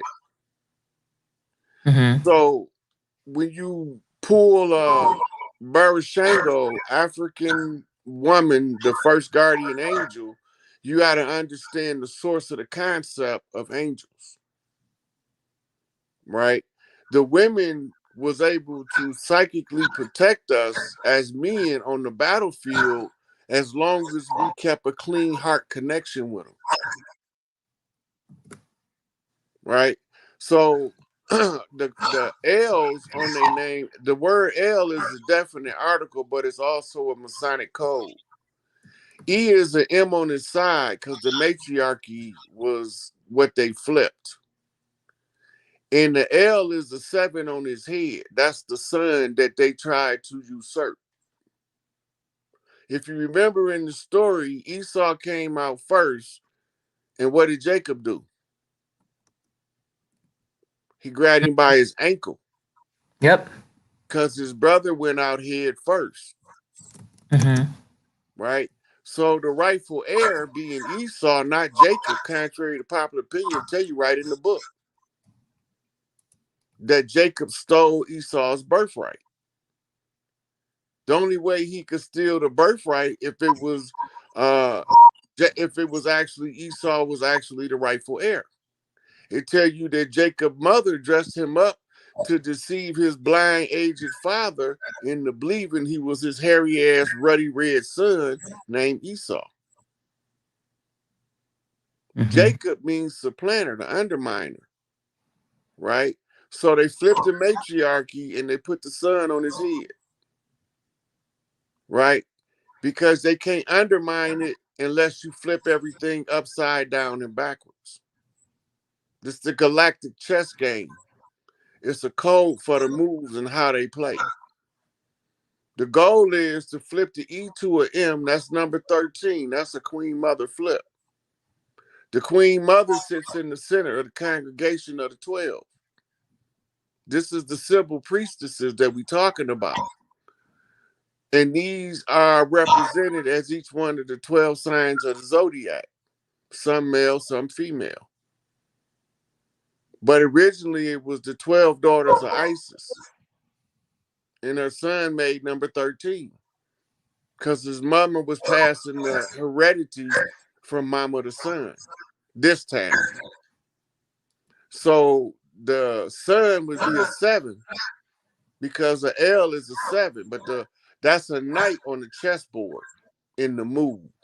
So L flips 7 and the L and the 7 flip L. That's a square, a box, Mm-hmm. right? So that's called a four-corner shuffle on the mother line, represented by the four X chromosomes of the female, Mm-hmm. contrary to the two-ball cane flip, which is the three X chromosomes of the male. And then he has a Y, an unknown variable. Will this be mama's baby or daddy's baby? That's the unknown variable. Who is parentage, lineage? So they talking about bloodlines now. Red Lodge, Blue Lodge. The goal is to get somebody to become purple. You have to mix equal parts blue with equal parts red to get the perfect purple. And the purple is the scarlet, and the scarlet is the Phoenicians, right? Because that's what the Phoenician mean. But they talking about mixing of the blood, the blue bloods, the royals, with the red blood of the sisters, the mother line. The mother line is the red line straight up the city, right? So, brother Rod, so angels, are they actually angels? I mean, come on. I mean, because they have given us so much, That's fiction. So, listen. are they It's aliens, or in the Bible when they refer to, is that an anagram for aliens, angels, or what? no. When you talk about angels, you're talking about other people. What do you You mean, talking other about people? other. You talking about other people like psychics, oracles, readers, seers. Those are all earth angels. But what about the ones in the Bible? What were they referring to when they were referring to, Michael and Gabriel? Were they actually aliens, or aliens, or in fact No, they were they talking actual about Earth beings? they look. They talking about energy signatures of positions. It's not nothing like that spooky ass motherfucker flying around with the wings. That's not the case. Mm-hmm. That's exaggerated so it'll stick out in your mind, but you still have to turn it back down so you can adjust the vision of what you're seeing. These seers, the oracles walking among regular people, they have special abilities that they can access under certain conditions, but everybody don't have them, Mm-hmm. right? So when somebody pull up to an accident scene in the middle of nowhere and they disappear after they saved your life and you never hear from them again, only thing you can do is describe they had to be an angel sent from the Lord, Mm-hmm. right? Um, we talking about people. Somebody fucked Mary.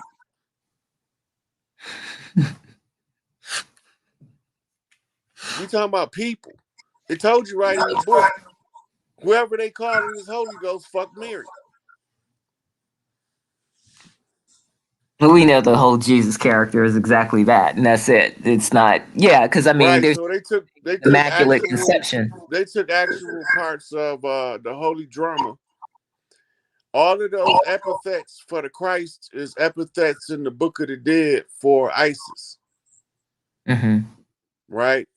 When they talk about coming from the right hand of God, they're talking about the right hand of the mother. Because the God was a feminine concept back then.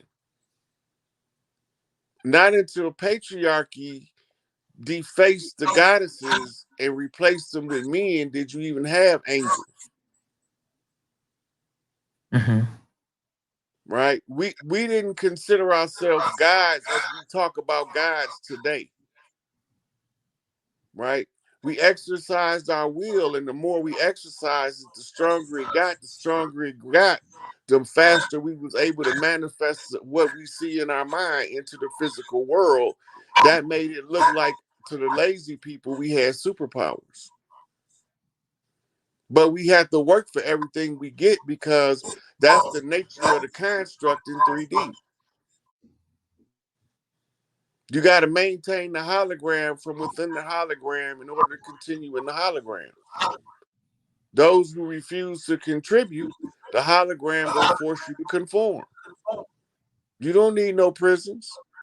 All you need to do is balance the energy out. and it's gonna balance the people out. That's voodoo. And that's why they told y'all it was evil and stay away from it.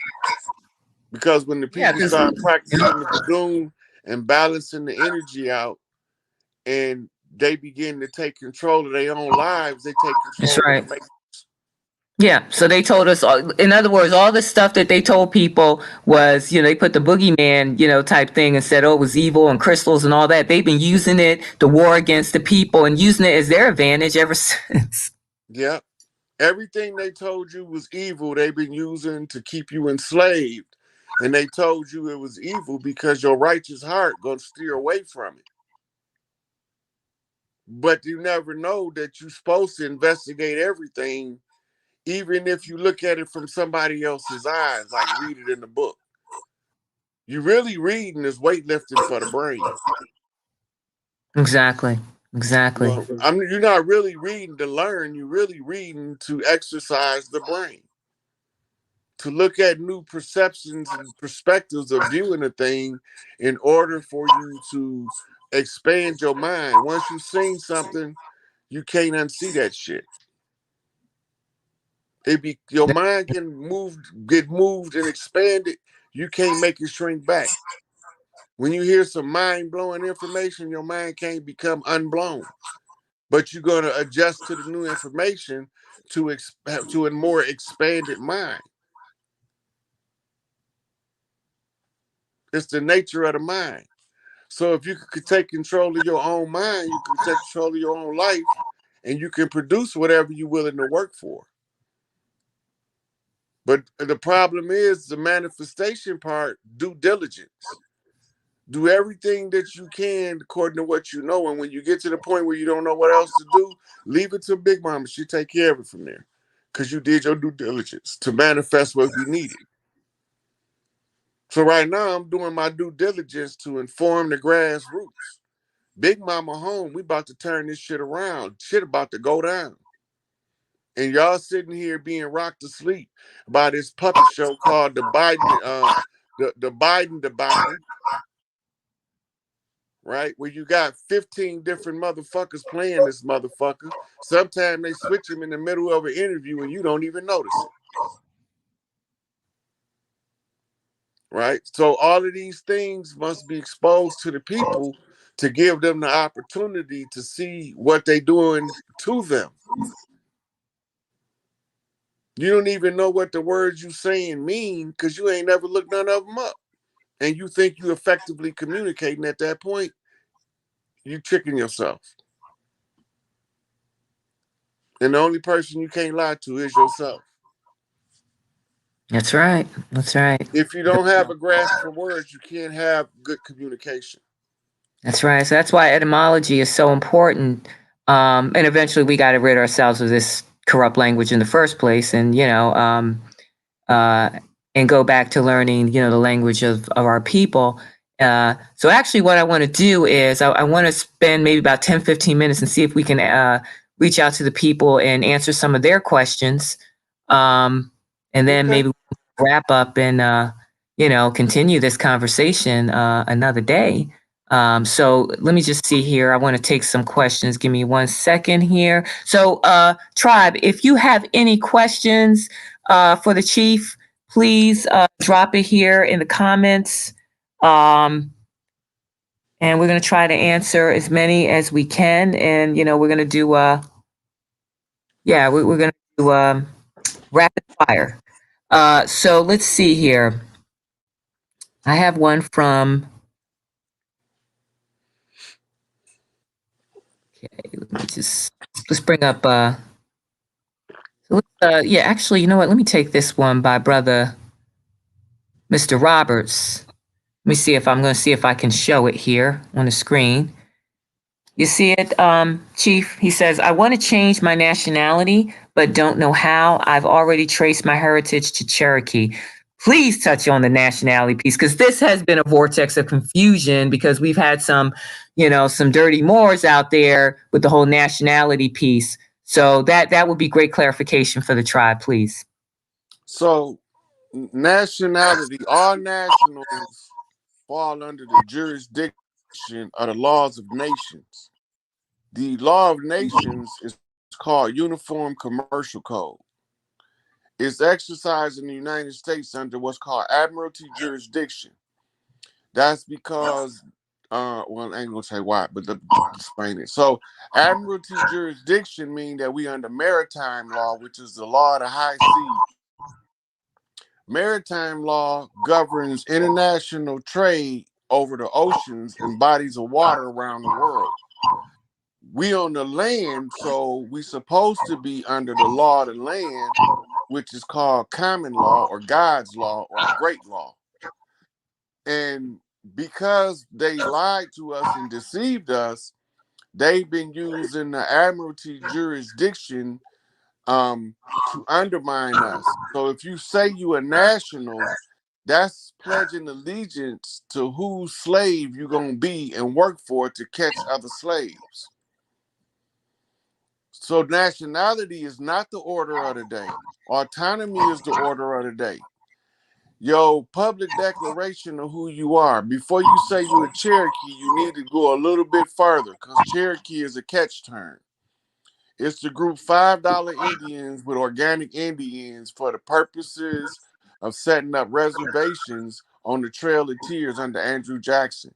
Cherokee is not an original tribe. It's a coded term to tell us that a Cherokee is the cherry tree that George Washington allegedly chopped down.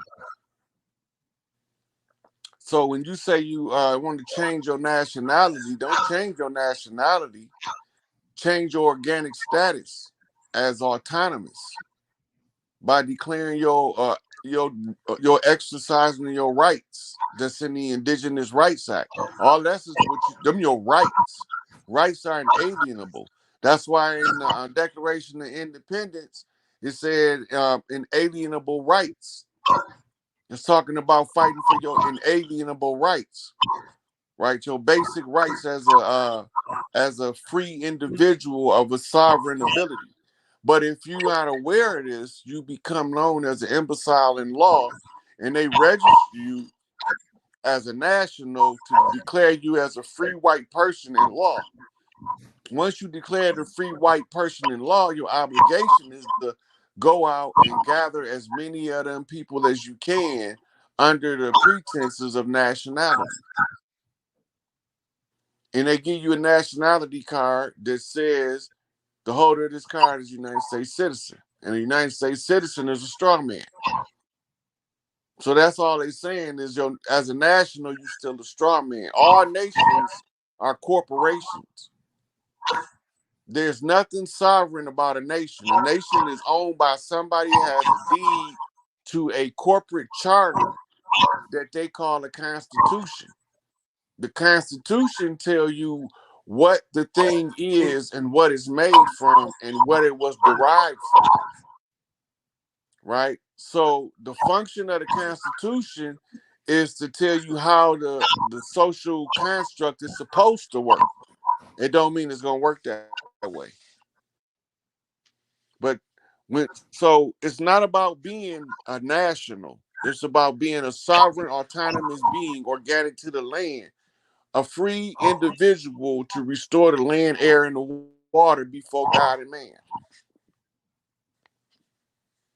So how would one of our, how would a or an organic being of the original tribes, how would we go about doing that? Should we, and I know you've people have asked this question to you in previous event, live sessions. So, but I mean, this is for the purpose of the tribes out here who, our tribe who are really looking for that direction and maybe new to all of this.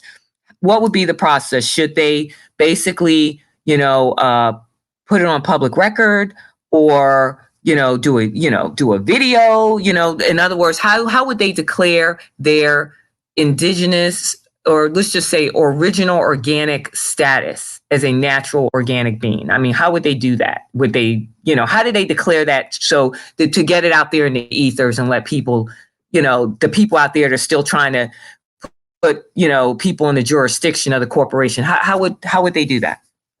Okay, so originally, before these people came over here with this caste system bullshit,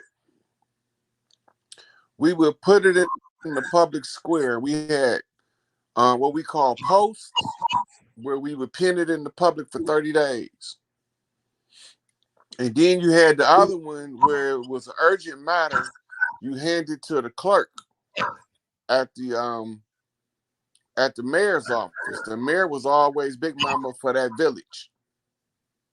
A lot of us don't know that the mayor is actually a mayor, a female horse, because that was the position for the matriarch of a small village.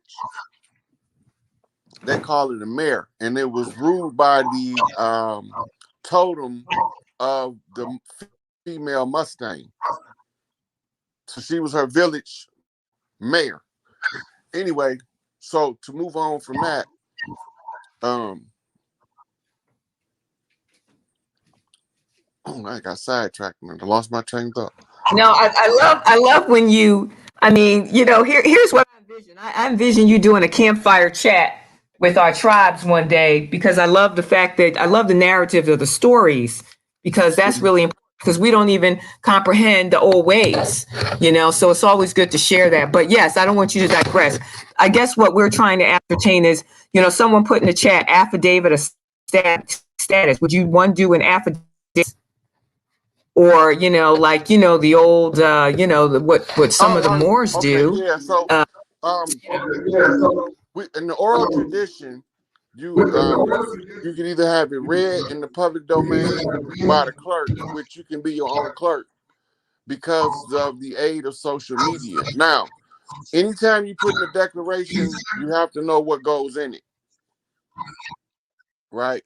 You have to know what every word means that you're saying when you declaring your sovereign status as the organic person on the land. So you can word it correctly for for your intended purpose, so that they don't say that it don't qualify in law, and it'll qualify in any judicial system on earth if you know what you're saying. So you have to know how to do a public notice.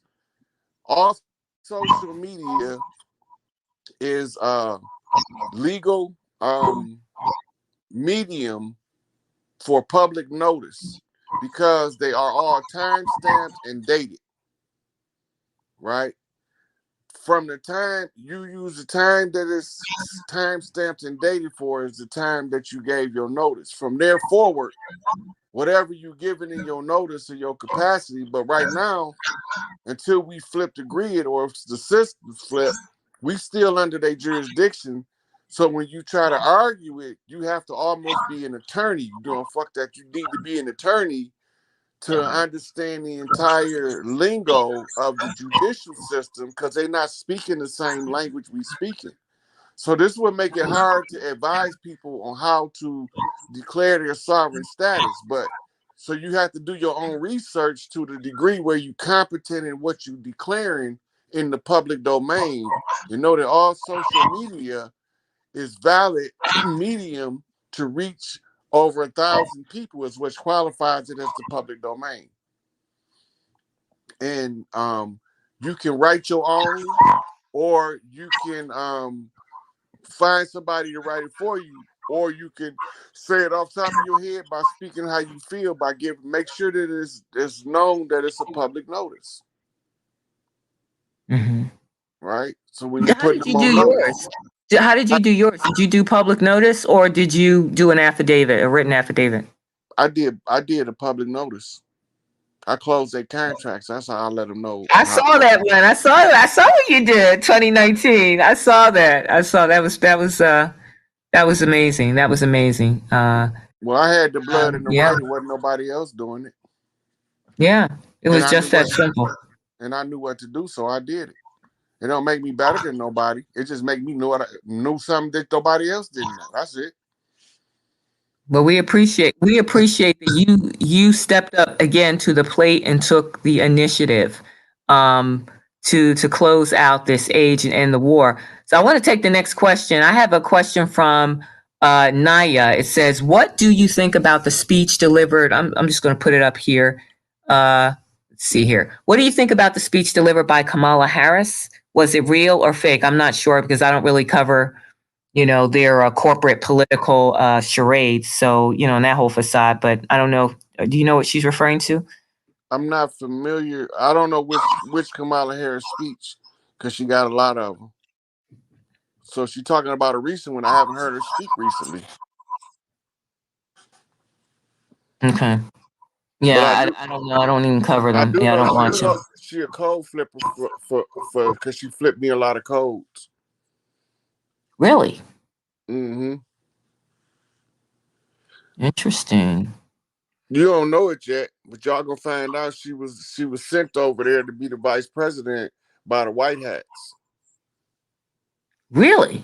I heard you say that, which I kind of find because a lot of people say that she's inept and she's just, she's a bit of All a that smoke, that's what you village call idiot. that's Hayoka dancing, Really? the sacred clown. She blue lights, chucks and pearls. She spotted my shooter, so to Wow. speak. Wow. Right? She Interesting. flipped me the code, I catch it. That's what that means. That's what the Interesting. whole chucks and pearls was about. Wow. So when they went to what made her be on board, because first of all, you gotta realize she is one of the harshest prosecutors on the land. But she didn't know she was being misused behind the scenes. So when they Hmm. took her to Frazzle Drip video and told them that they needed her to get on the ticket, she got done throwing up. And the first thing she said, "Yeah, I'd do anything to stop this shit." That in the Frazzle Drip video, for those who are unaware, is the video of Hillary Clinton when she cut the girl face off. Oh my goodness. So this is where she went undercover because she's specifically there to protect the interests of the girls that they bringing back from sex trafficking industries around the world that's not going to be able to find their families because they've probably been slaughtered. But she's their Mm. advocate behind the scenes. She's to make sure that them girls that they bringing back from them tunnels, from the adrenochrome factory, some as young as a couple of weeks and some as old as 30 years old, that they was torturing down there. She responsible to advocate for their best interests behind the scenes. Because that's what she signed up to do. She didn't sign up to be uh president. She the president if you go by the old system. When Biden took the colonoscopy, right? It was already on the record that Hmm. he was an Alzheimer's patient. I posted that last year sometime.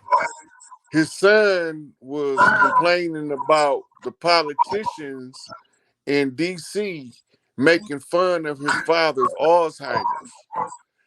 They would have had to give him when he incapacitated, they first have to confirm his mental fitness to resume power. He would not have possibly made it through a mental exam with Alzheimer's to the level that it was at. That is at they got all actors up there now. So did they take out Hillary?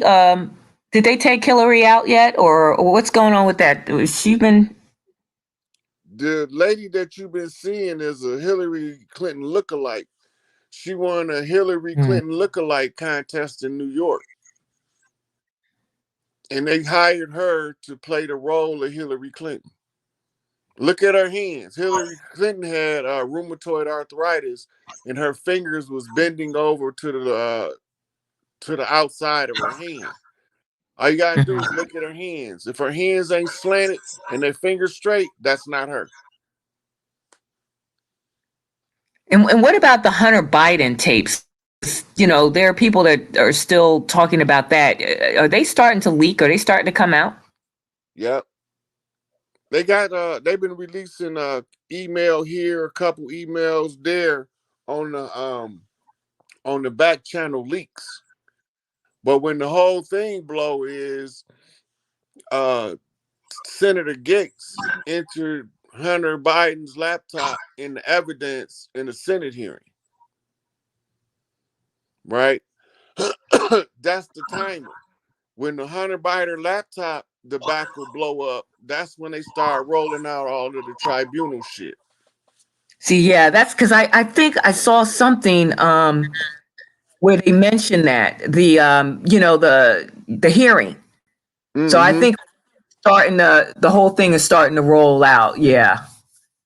So, and I think once that comes out, when they confiscated that laptop, it's they're gonna have to tell the people. So there's no way out. There's no way they around that. Hey, so I have a one of Akawati over here, Sonia Gladney. She has a question. She said, "Can our birth certificate and social security numbers be traced to the original tribes that were here on the lands?" I Yeah, heard that as well. yeah, yeah. They know from when your people came. So we not normal. We don't understand the nature of this reality we in and the energy signature that we leave. So those are tied to accounts that's kept in Missouri in a cave. Then all of those national parks with cave archives, that's where all of the records is.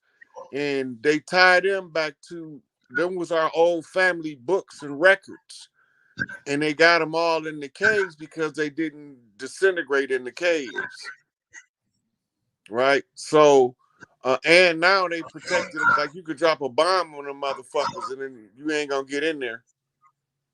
Probably shake the ground on the inside a little bit. But yeah, the birth certificate and social security numbers traces back to your indemnity account, which is springs from the registry of your family's tree with the Vatican, because they had to register everybody that they captured as POWs. And then they had to identify and trace them back to where they came from.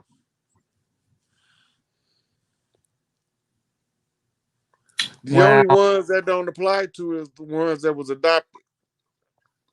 Mm-hmm. But they even kept records of them. So when do you think we're going to be able to, see those, gain access to our original birth certificates that, or be able to gain access to that information where we see and be able to trace our birth certificate, because they know who we are, they know who our tribes are, all that. When do you think we're going to gain access to the information in all of these files of our family's estates that have been locked away somewhere or buried in one of those caves or one of their buildings, that corporate You office got you building? got to remember, a lot of the great fires was to burn down courthouses, libraries, and churches that held our information. They was trying to permanently erase us out of history. Some of the paperwork that they got over there, you won't be able to read it. It had to be like it's not in modern English, right? All of the tribes didn't write, but they all kept records. Some of them is in pictographs, all kind of stuff. Yep. But they know from there when they tie you back, you're gonna resonate with your family, and you're gonna be drawn to either build your own tribe or tribe up with your family.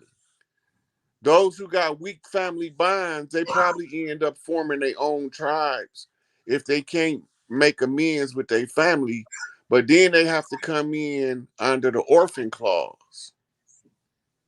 Then I mean that before they can get permanent land settlement, that they have to have an interim time in maintaining a functional tribe on the land, the family they building.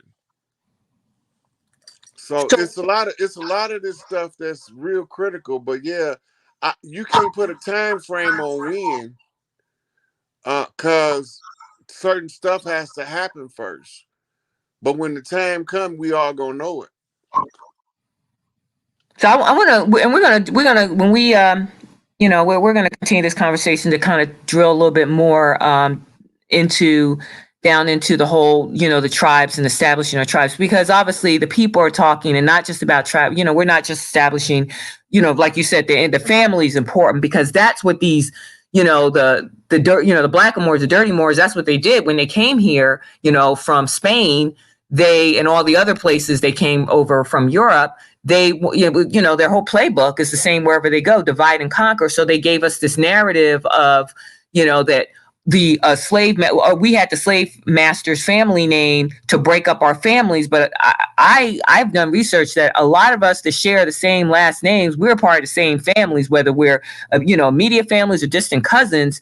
We're all part of the same families, which again connects us to the tribes. So that's important to hook up to our families. Even the ones that are part of our families by way of marriage, they're still part of our families. But the other piece is that, we have people outside of that scope that are still part of the same tribes, meaning like we're still, we have tribes that may not be our direct family, but they're still part of our tribes because of the union of our, our history, whatever, that we're going to be, we've already connected. And I'm sure other people have reached out to you on the same thing. So, we're going to touch on all of that too, because I'm sure many of the tribes and the people have, questions about, as this during this restoration and ascension process, and them handing back the scepter, the ruling scepter and power to us. We're gonna have to be able, we're gonna have No, like, they ain't handing back. We took that shit. there you go. But meaning that during this transition, we're going to have to figure out how we are going to organize this whole, the whole situation, be it with our immediate members, family, tribe, as well as our outside of that tribe, our immediate family that's still part of our tribe by way of lineage, heritage, what I Mhm. mean. But we're going to, because I would like to continue that conversation and connect that with, talking about, the scope of the declaration, of the indigenous rights, American, the one that the OAS declared in Well, 2017. some people are more diligent to study the building of a tribe than others. But for the ones that's diligent in the study the layout of a corporation, and imagine that your board members are elders in your family, and Big Mama, the eldest matriarch, is the chairman of the board, and that's your family lawmakers. They put down the rules to govern your family, and they govern your family resources.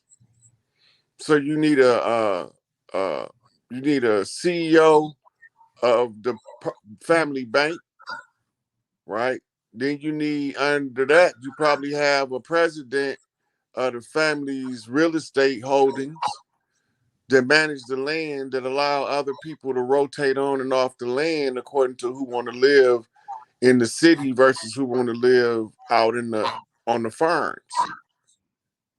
Taking back our resources mean we gonna be growing our own food, and each family will be allotted significant land to grow the food for their particular family.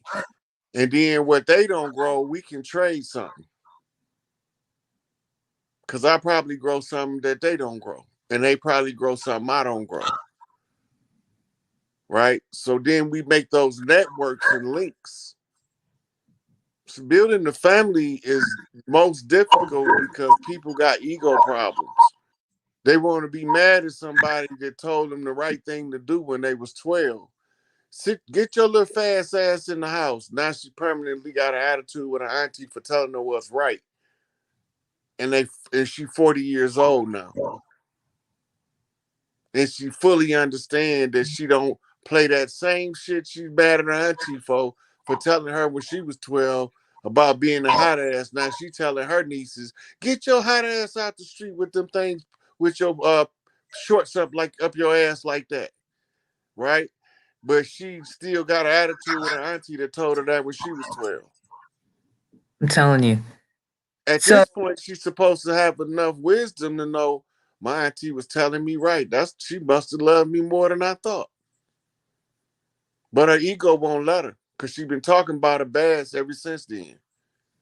And she got to swallow all that shit she spit out. so Akawa Chief Rod, you are lightning, and frankly, you would think that we would be declining in our chat room and the numbers are rising. This is the energy that you are elevating here. I mean, the vibration is so high right now. The energy is it's insane. So it's amazing. So I want to take a few more questions. People, if you have any questions, tribe, family, please feel free to chime in. If you have any questions, um, please share your questions here because I want to be cognizant of the brother's time. He is amazing, and the numbers are rising in the chat room. I don't know. I mean, family, if you have a couple of minutes, I wanted to wrap it up in 2 minutes, but the numbers are growing here. So, any questions? Any other questions? I just want to take another 5-10 minutes of questions, and then I want this brother to rest because he deserves it. He is amazing, and like I said, we're going to keep the conversation going. Any other questions, fam?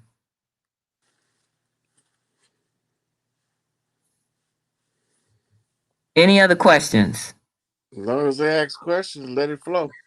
They I'm stop telling you, if they it's stop well. asking questions, then we know they had enough. I know. I mean, it's like it's crazy. Like because we've covered. I mean, talking about the melding of the minds here, we have covered so much subject matter in the last 2.5 hours. Have we gone that long? It feels like it's only been an hour. Um, but hey, I want to touch on this. Naya is actually she's elaborating a little bit more on her previous question.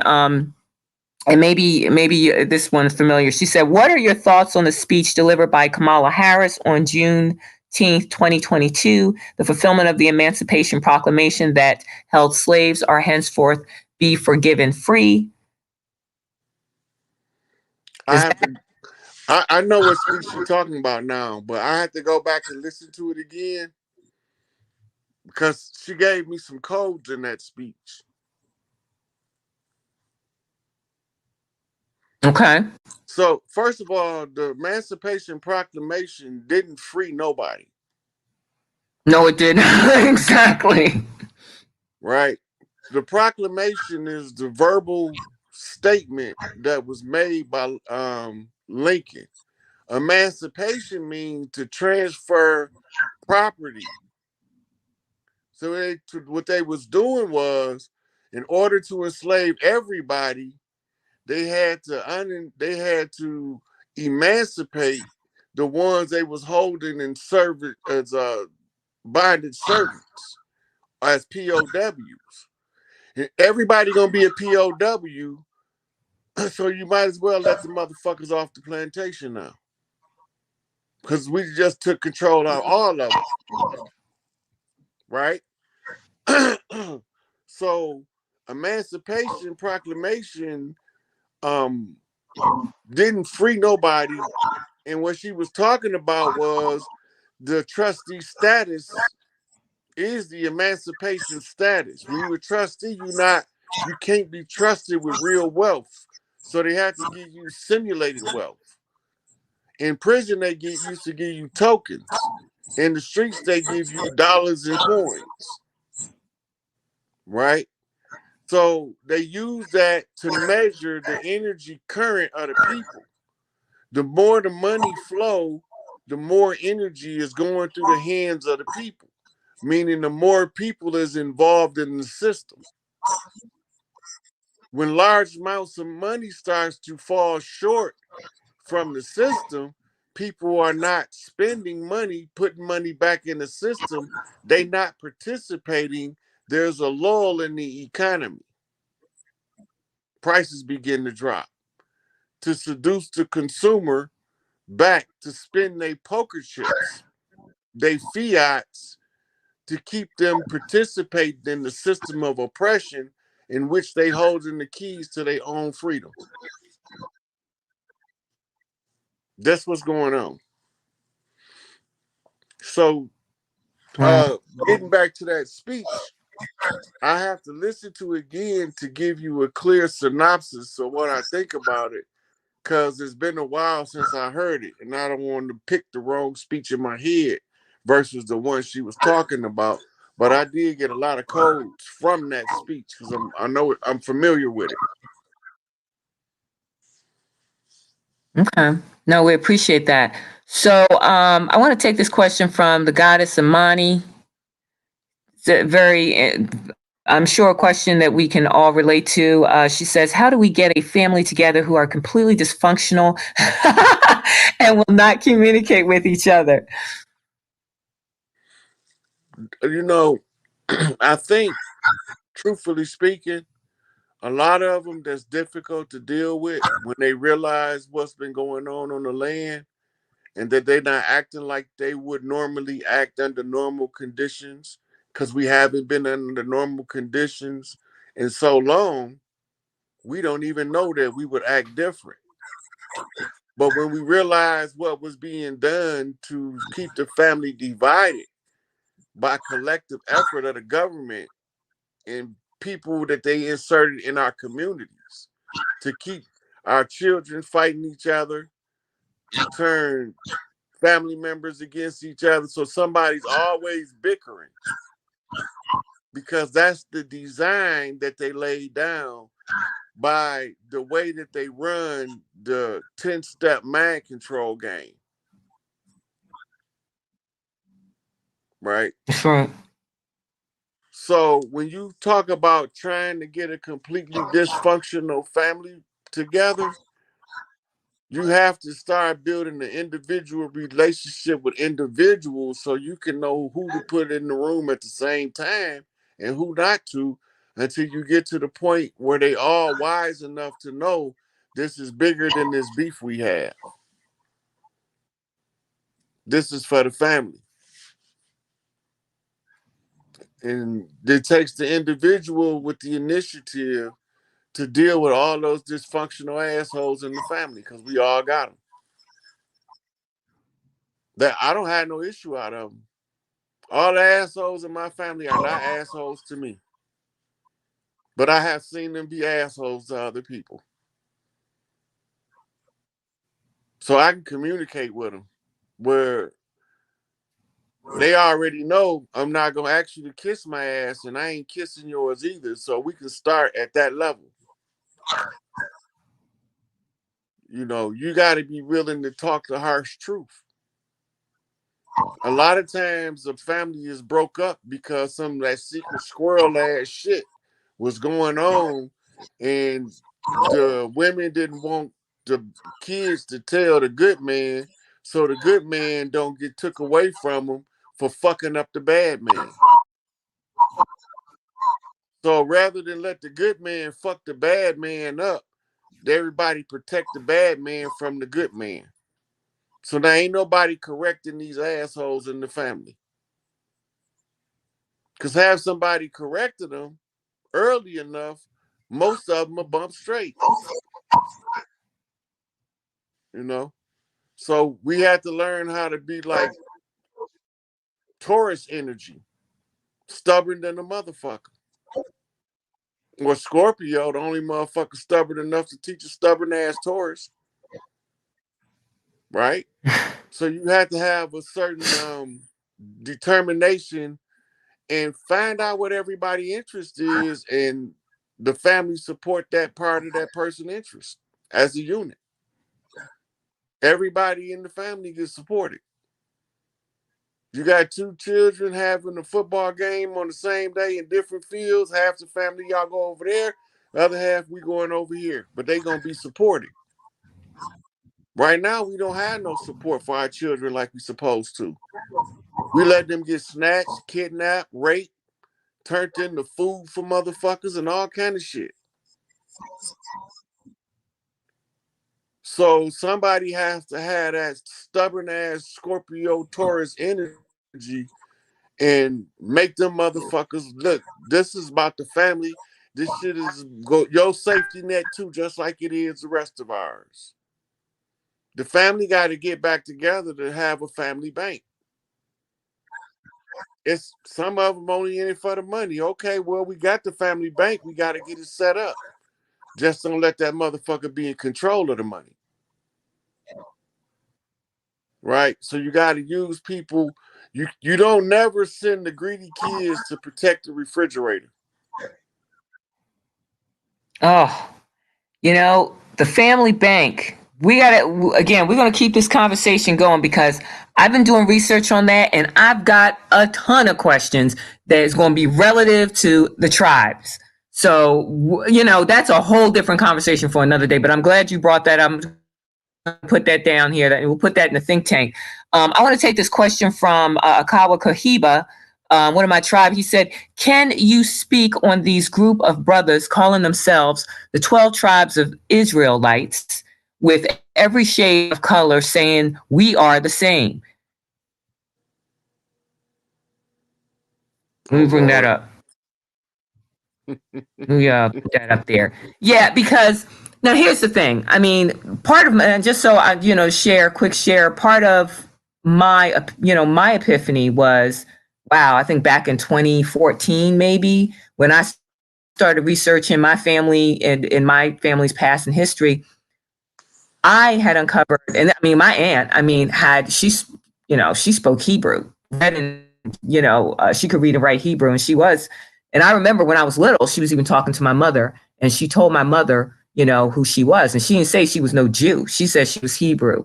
And I remember that conversation when I was like maybe around 5 years old, sitting on the step watching, and they were talking. So that was part of my, part of the initial part of my awakening. And I started really doing research on the Hebrew history because it says in Revelation, they who say they are Jews, but are not, but of the synagogue of Satan.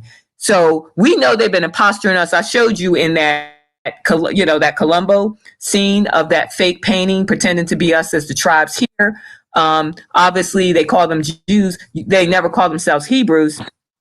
And Kanye West actually was on Piers Morgan and even had declared that he was, Hebrew.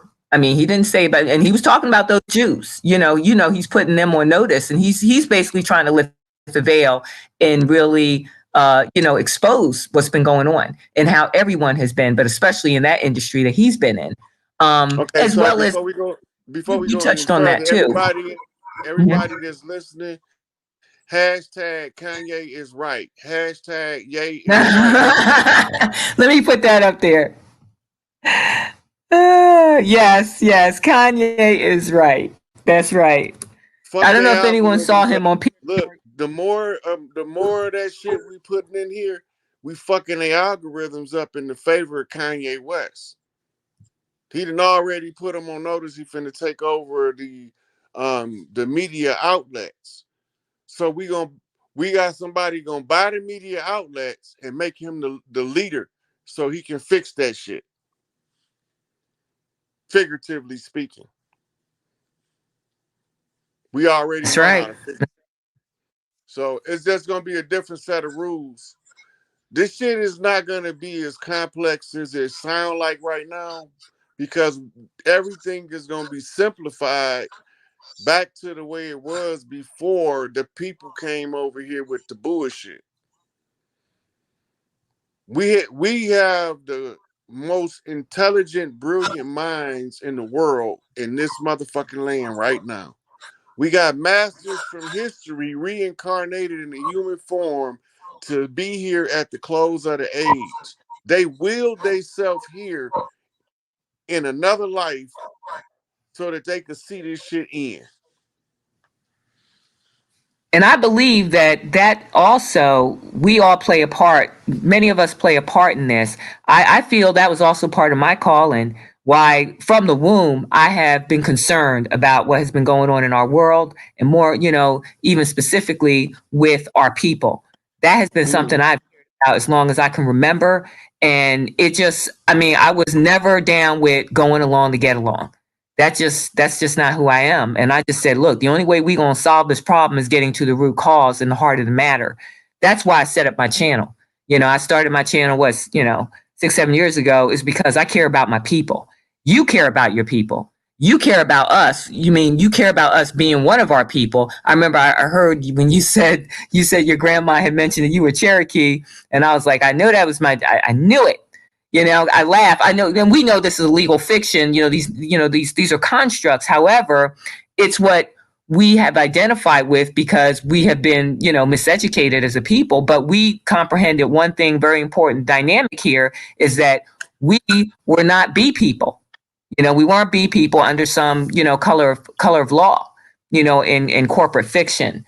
And I've never identified that as long as I can remember. I've never identified with the caste system, in this galactic 5D chess game. So, family, if you are feeling this energy, please attack the like button.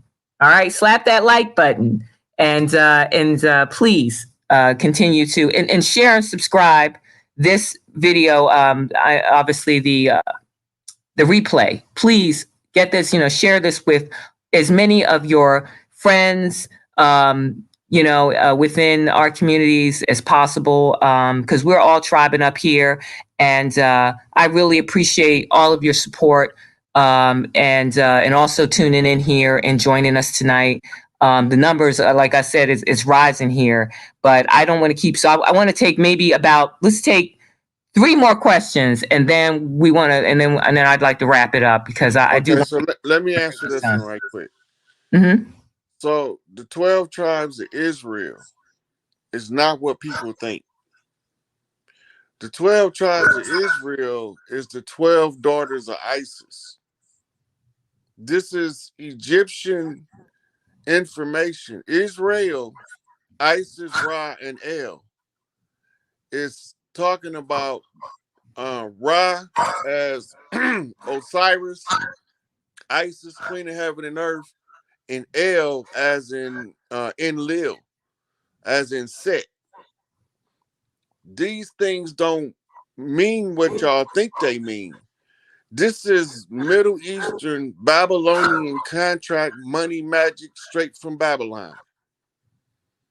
They reworked your history to pull on your genetic memory so that you will comply with this bullshit. So the 12 tribes of Israel, this group that you're talking about, I have no knowledge of them, so I can't speak on them. But the 12 tribes of Israel is not what you think. When the matriarchy returns, then y'all will understand what the 12 tribes of Israel was and who they was represented by during the ignorance of the people. And shades of color it's on the genome. If it ain't on the genome, it won't manifest. If you're a different species, you can't breed. That's right. It's the laws of nature. Nature don't know no That's color right. line, but political and military control knows a color line, an age barrier, a sex barrier, a gender confusion, right? All that shit is in the military strategy to conquest the people. They came over as Tudor conquerors. That's what conquistador means. They brought that Bible over here because it's a 400-year contract attached to those who believe in that shit. The first converts to Christianity was done by force over here. And then they forced them to teach it, and they started learning how to conceal the Santeria in the motherfucking Catholic Church. Y'all got to understand how this shit play out. These are contracts, blood oaths, and blood rights. That Bible, you need to burn that motherfucker if you don't know what it is. Because it's going to serve contrary to your best interest. It's going to make fanatics out of people about stuff that don't have nothing to do with them. Trying to identify with somebody called the chosen people of God. Ain't nobody here that ain't chosen to be here by God. What the fuck is you talking about? The fat motherfucker, the skinny motherfucker, the smart motherfucker, the dumb motherfucker, The tall motherfucker, the short motherfucker, the retarded motherfucker, the cerebral palsy, the Bell's palsy, the motherfucking contorted birth child, the ichthyosis, the Hertzitism. They all here because God want them here. But what God didn't want was somebody fucking with the program, stopping you from being who you are. And that's exactly what they was doing. Know yourself first, lest ye be deceived. And that's what I think about them. Yeah, and I think some of those. No, I did hear about the ISIS Ra, and L piece that you just touched on. I have heard that. And like I said, we're well aware that the Bible is a program. And actually, when I was reading it years ago, I kind of sensed that there were spells in it. And then that's when I started to really learn, Hebrew. So because I wanted to know what was in there because the English was not the original translation. So, yeah. But what I would like to do is, because I don't think there's any additional questions here, I'd like to thank you for joining us here. Somebody said free Larry Hoover. That's my man's.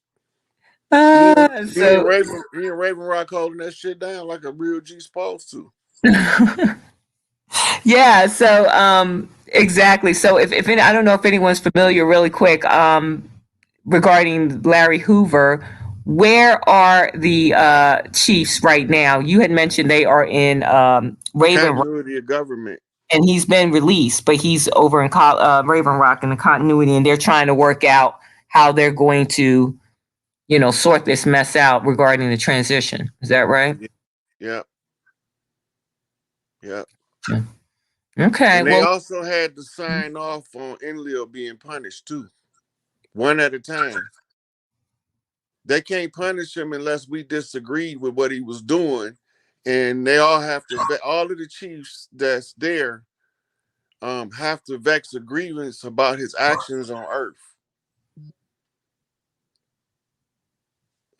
Big Tuki's grievance was the creation of the handicap.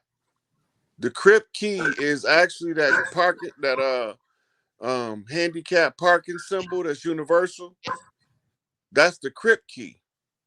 He is the patron saint of those with handicaps and disabilities, for he looks over them, and that's why he's the crooked man. That's his job. That's why he was assigned that position. So when he went and vexed the grievance, he have to complain about babies being born with imperfected DNA from somebody interfering with the genome. Wow. Right. So they got different stuff that they grieving about the dirt that was being done on Earth. Yeah, because they were injecting vaccines for generations that were causing just generations of, probably, birth defects, everything from autism to birth defects. I mean, come on. And then they was misleading the people into believing they were safe, but that's just one thing, and that's just in the last 100 years. These motherfuckers been doing dirt down here for about 850,000 years. Well, and thank you for bringing that up because that brings me to a very important question I was meaning to ask you. So here's the thing: if they have been, people have said that these people, these beings, okay, these malevolent beings have been here not for 100, years, a century, but for thousands of years. So Yeah. my question is, is that Nespa? That's correct. Yeah. So if they've been here, Rod, for this long, I guess my question is, tell me why would it have taken them if they've been here for thousands of years, over 2,000 years or longer than that? Why would it have taken them just because when they talk about the history of their whole divide and conquer playbook, they started out in Africa, then they got kicked out of Africa. These, malevolent, dirty Moors that are really malevolent aliens and, skin suits. And then they went over to Europe, caused problems, with the Hegelian dialectic. And then they got kicked out of there. And then they landed here and they're their ship crashed into our landmass, not the other way around.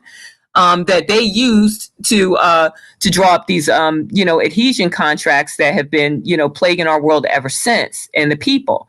So my question is, if they've been here for thousands of years, how they're saying that, well, the whole interplanetary takeover really happened after the Lincoln administration in what, mid 1800s, like right around 1865, 1871. So if it happened around there, that's just what, 200 years ago. Why, if they were here for thousands of years, why would it have taken them so long for a takeover? That doesn't make any sense. It's not logical. It was infighting. See, we believe in that technology is new. This shit old as fuck. This ain't none of this shit new. But they destroyed because they was in a light lock. They couldn't get out. So they would purposely destroy civilization to rebuild it from scratch.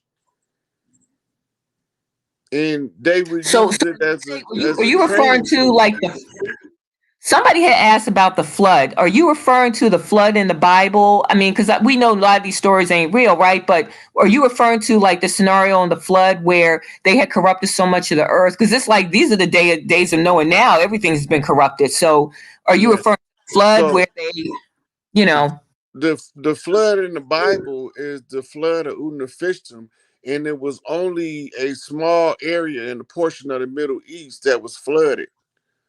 But we think that is talking about the whole world. The Great Deluge, what they talking about, was a prior ice age. The melt of the ice age caused sediments to be all over the world, right? But that's not the nuclear winter. Is the thing that most people don't know about. The nuclear winter kept a lot of stuff from manifesting back to higher levels because most of the people was almost destroyed off of Earth. When you study the Vermanus Wars, you get an idea of the magnitude of the ancient nuclear war that took place on Earth. That ain't really so ancient. It's just ancient, relatively speaking. The last ice age was artificially induced by war. So when you say war, who were the people warring? Huh? Who were the people warring? Was it us and the children, the Greys? I'm sorry, can you repeat that? The Atlanteans and the Anunnaki. But we've had wars with other people that came here.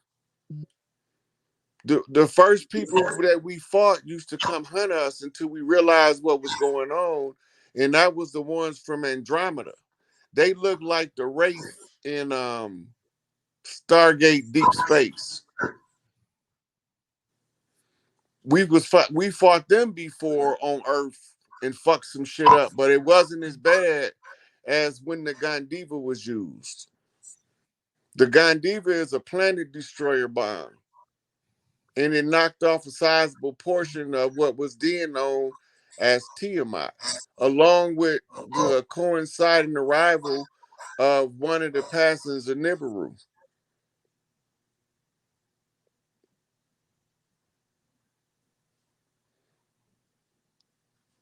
So once they've been warned thousands of years, they had these interplanetary wars that were going on. Yeah, this shit ain't new. It's new to us. And so this part of the galaxy. And they just got around just 200 years ago, really, with the actual takeover of, planet Earth. No, they've been in control the whole fucking time. What are you talking about? So they've been running the show. They've been running the show from behind the scenes the whole fucking time. But when you say the whole time, we're being told the history really happened in the 1800s when they came over, started coming. No, this shit 1400s, about 8,400 years ago. This shit been going on about 8,400 years. But so you're saying the people were enslaved for 8,400 years? Yep. They've been enslaved longer than that. When you go back and read the Sumerian tablets, you see that that was thousands of years ago, and they was altering the DNA in order to enslave. Right.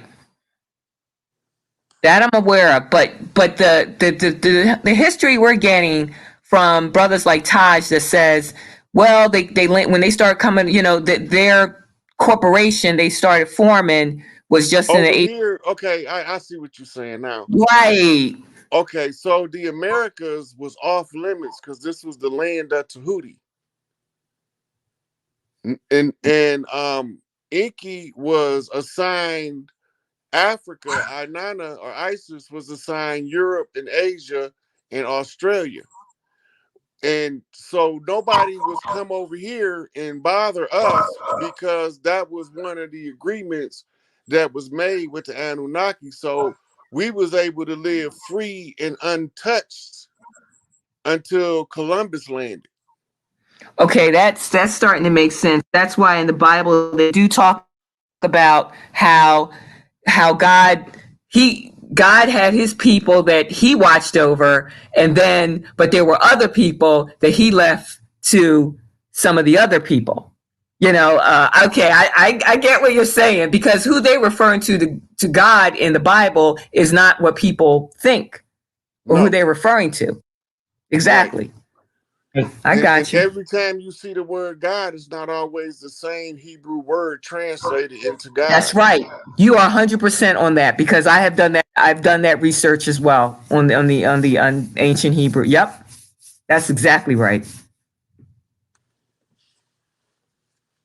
So once they came over here, they crossed into the territory that they was forbidden to come to. And that's what made this shit go down so bad over here. That's why, because everybody over here went to fight in the Seminole Wars, and in the that's why all of the population in South America is in the north. The biggest population in South America is in the northern part of the continent because they was fighting a war. We just don't have a memory because of the conjure, the voodoo spell, and the artificially induced Kali Yuga to keep us from remembering who the fuck we was.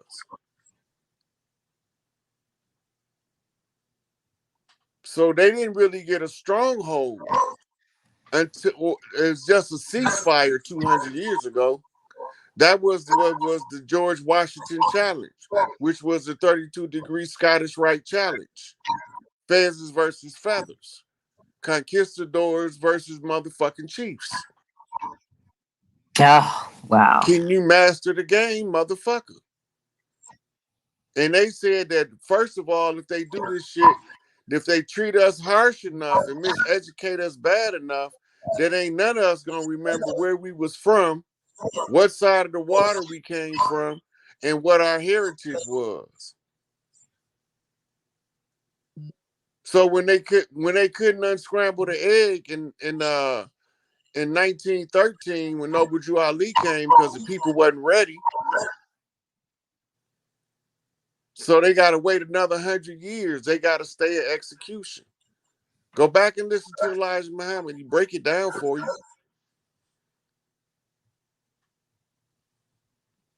So now that their time is up, This a wrap. Ain't no more extensions from here. One of the chiefs remembered that he was. Why in the fuck am I being born under these spotlights? Where is the fucking doulas and who is these motherfuckers in the white coats? This ain't my motherfucking people here. Somebody on the land that don't belong here? That's how long I knew it was imposters on the land.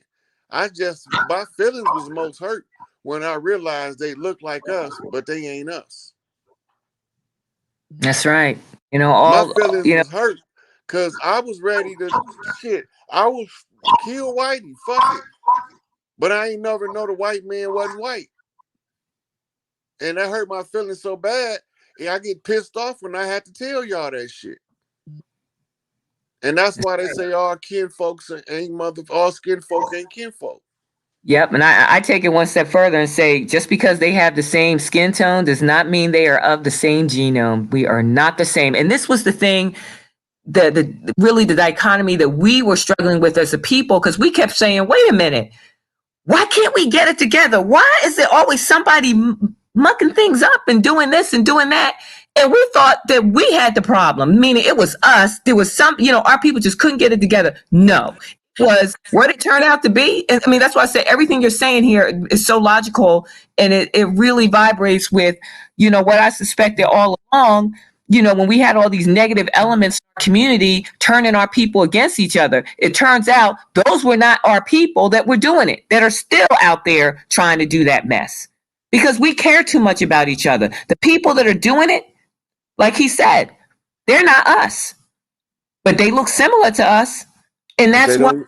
they thought they could blend in and They get, don't have. They don't have the same love for each other that we have for no, each they other. don't. They don't. I And mean, they, that's why those broken families gonna be so quick to come back together when they realize that we've been infiltrated. That's why we're here. That's why we're here to identify and really, we have got to be that beacon, and we've got to get the message out to the people. I mean, this is why we're here.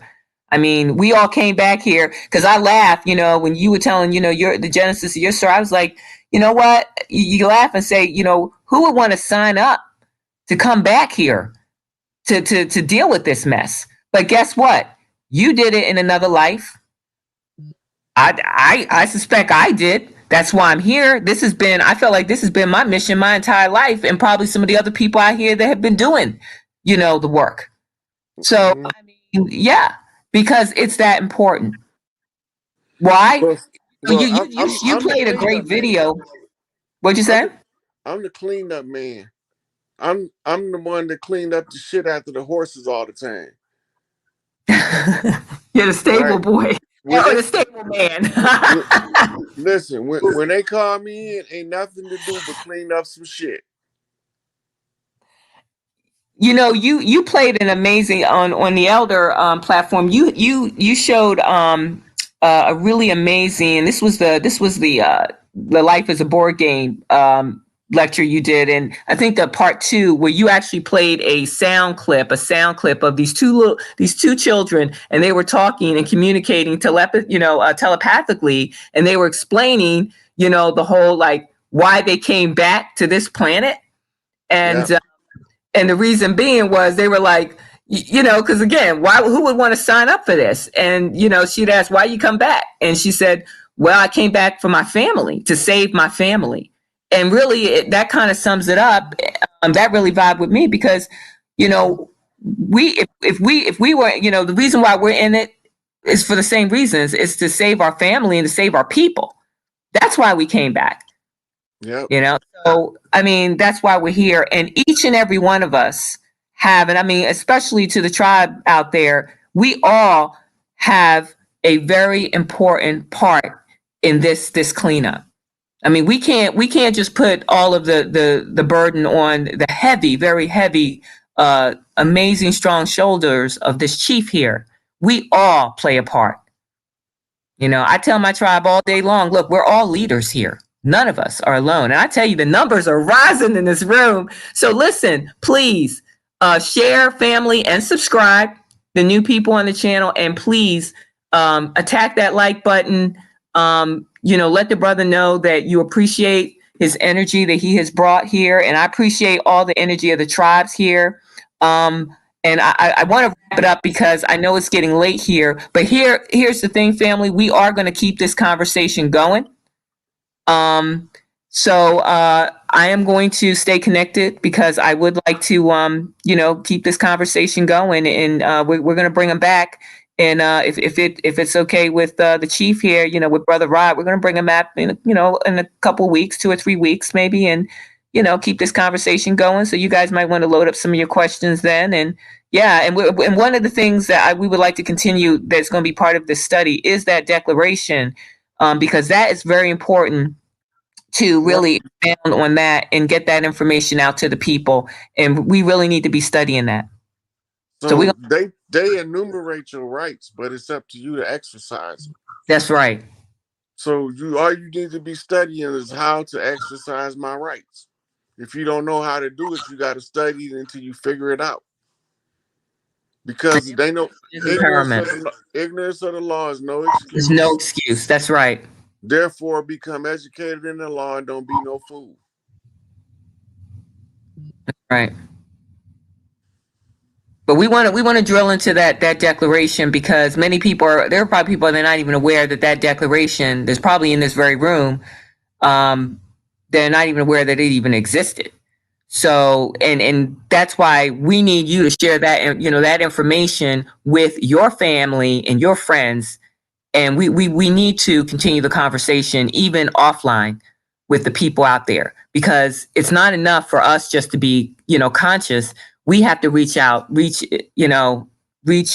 teach as many of our people about that particular document and what it means for us, as a people organic to the land. So once I'd really like, again, thank you so much for your support. And thank you so much, Brother Rod, for joining us on this call this evening. And like I said, I will, if it's all right with you, we'd like to bring you back. And Oh yeah, ain't no problem. I enjoy talking to you. yes, yes. And I really appreciate you and your energy. And like I said, you are a lightning bolt to our world. You're a light. You know what they say. We're the light of the world. Well, you're lightning. So thank you. I did a video. You know what I called that video? And this was like literally about, I want to say 3 years ago. So nothing's random. It was called the Rod of Jacob and the Fall of Baal. And back then we thought Baal was the Caucasoid, the Caucasian. Little did we know that Baal was it wasn't. That's a title for a Sumerian position. What we translated as Lord, but Baal Right. is a position. It's like you over a certain group of people, a certain amount of people. But they don't know that. So they That's think right. they think it's an actual person.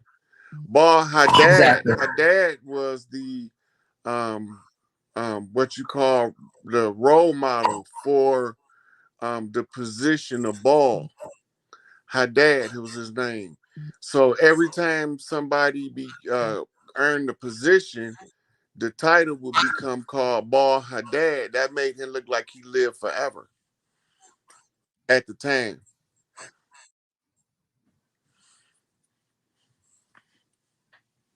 Wow. So as you can see, he is literally a walking encyclopedia, family. He is a walking encyclopedia here. Yeah, they used to call me Dr. Rod, the Walking University when I was out there. Pretty much, pretty much. So information is empowerment. So yeah, I would, because we still have, I mean, he is chock full of information. And I still would like to continue to share the, like I said, we have so much to continue to uncover here, with the tribe. So I will be bringing him back real soon. And also, I want to send you. I'm gonna I'll reach out to you on your Facebook, because I want to get your email so I can send you that book. I'd like you to take a gander at that. I think it'll be some interesting information. Okay. Yeah, and also I wanted to get that Malachi translation of the Bible. I mean, meaning figure out how to get a hold of that, because I can't find it online. I remember you had mentioned that too. He did a translation, so I'll connect with you The offline on that. Bible or the Holy Tablets? Um, which one didn't he did he transfer the Bible from Hebrew? He did that too. He's translated the Holy Tablets and compiled those. He translated the Bible and the Quran. And Asahuf, the purified pages, are somewhat in the Holy Tablets. I would like to get the Bible. Yeah, get my hands on both the Bible and his translation of the Bible, as well as the tablets. So yeah, Mm-hmm. with you on His that. is in parts. So for the Old Testament, you have to find the Torah. Then you have to find Al's and Jill for, I think that's the New Testament. It might just be Revelations. I'm not sure. Um, Uh-huh. yeah. So he don't have a straight through translation of the entire Bible, but he translated it in sections. Wow. But that's okay. That's all right. I'd still like to get it. It's gold. It's gold. And plus, I've done some translations, and I would like to kind of cross reference and compare some of his work with mine. I think it'll be great. Mm-mm. I tell you, family. Do you know how powerful this this convergence is? It is so powerful. The screen on my computer has gone black because they don't they don't want this energy. They don't want this convergence of energy, family. I mean, I can't even get back in to end the call because it is literally my screen gone black, family. I can't make this up. I'm trying to get back in and it went black. So, this is like, okay, let the games begin. But again, like I said, nothing's random and we're all here for a reason. So, I'm gonna end the chat right there, in the broadcast and the transmission. Thank you so much, again, Brother Rod, for joining us. We really appreciate all you've done and the your energy that you've brought here. And like I said, we will be in touch. Thank you so much, family, for joining. And we really appreciate it. Please, again, share and subscribe and vibe up, tribe up, family. Shalom. Have a great evening. Feathers up. Feathers up.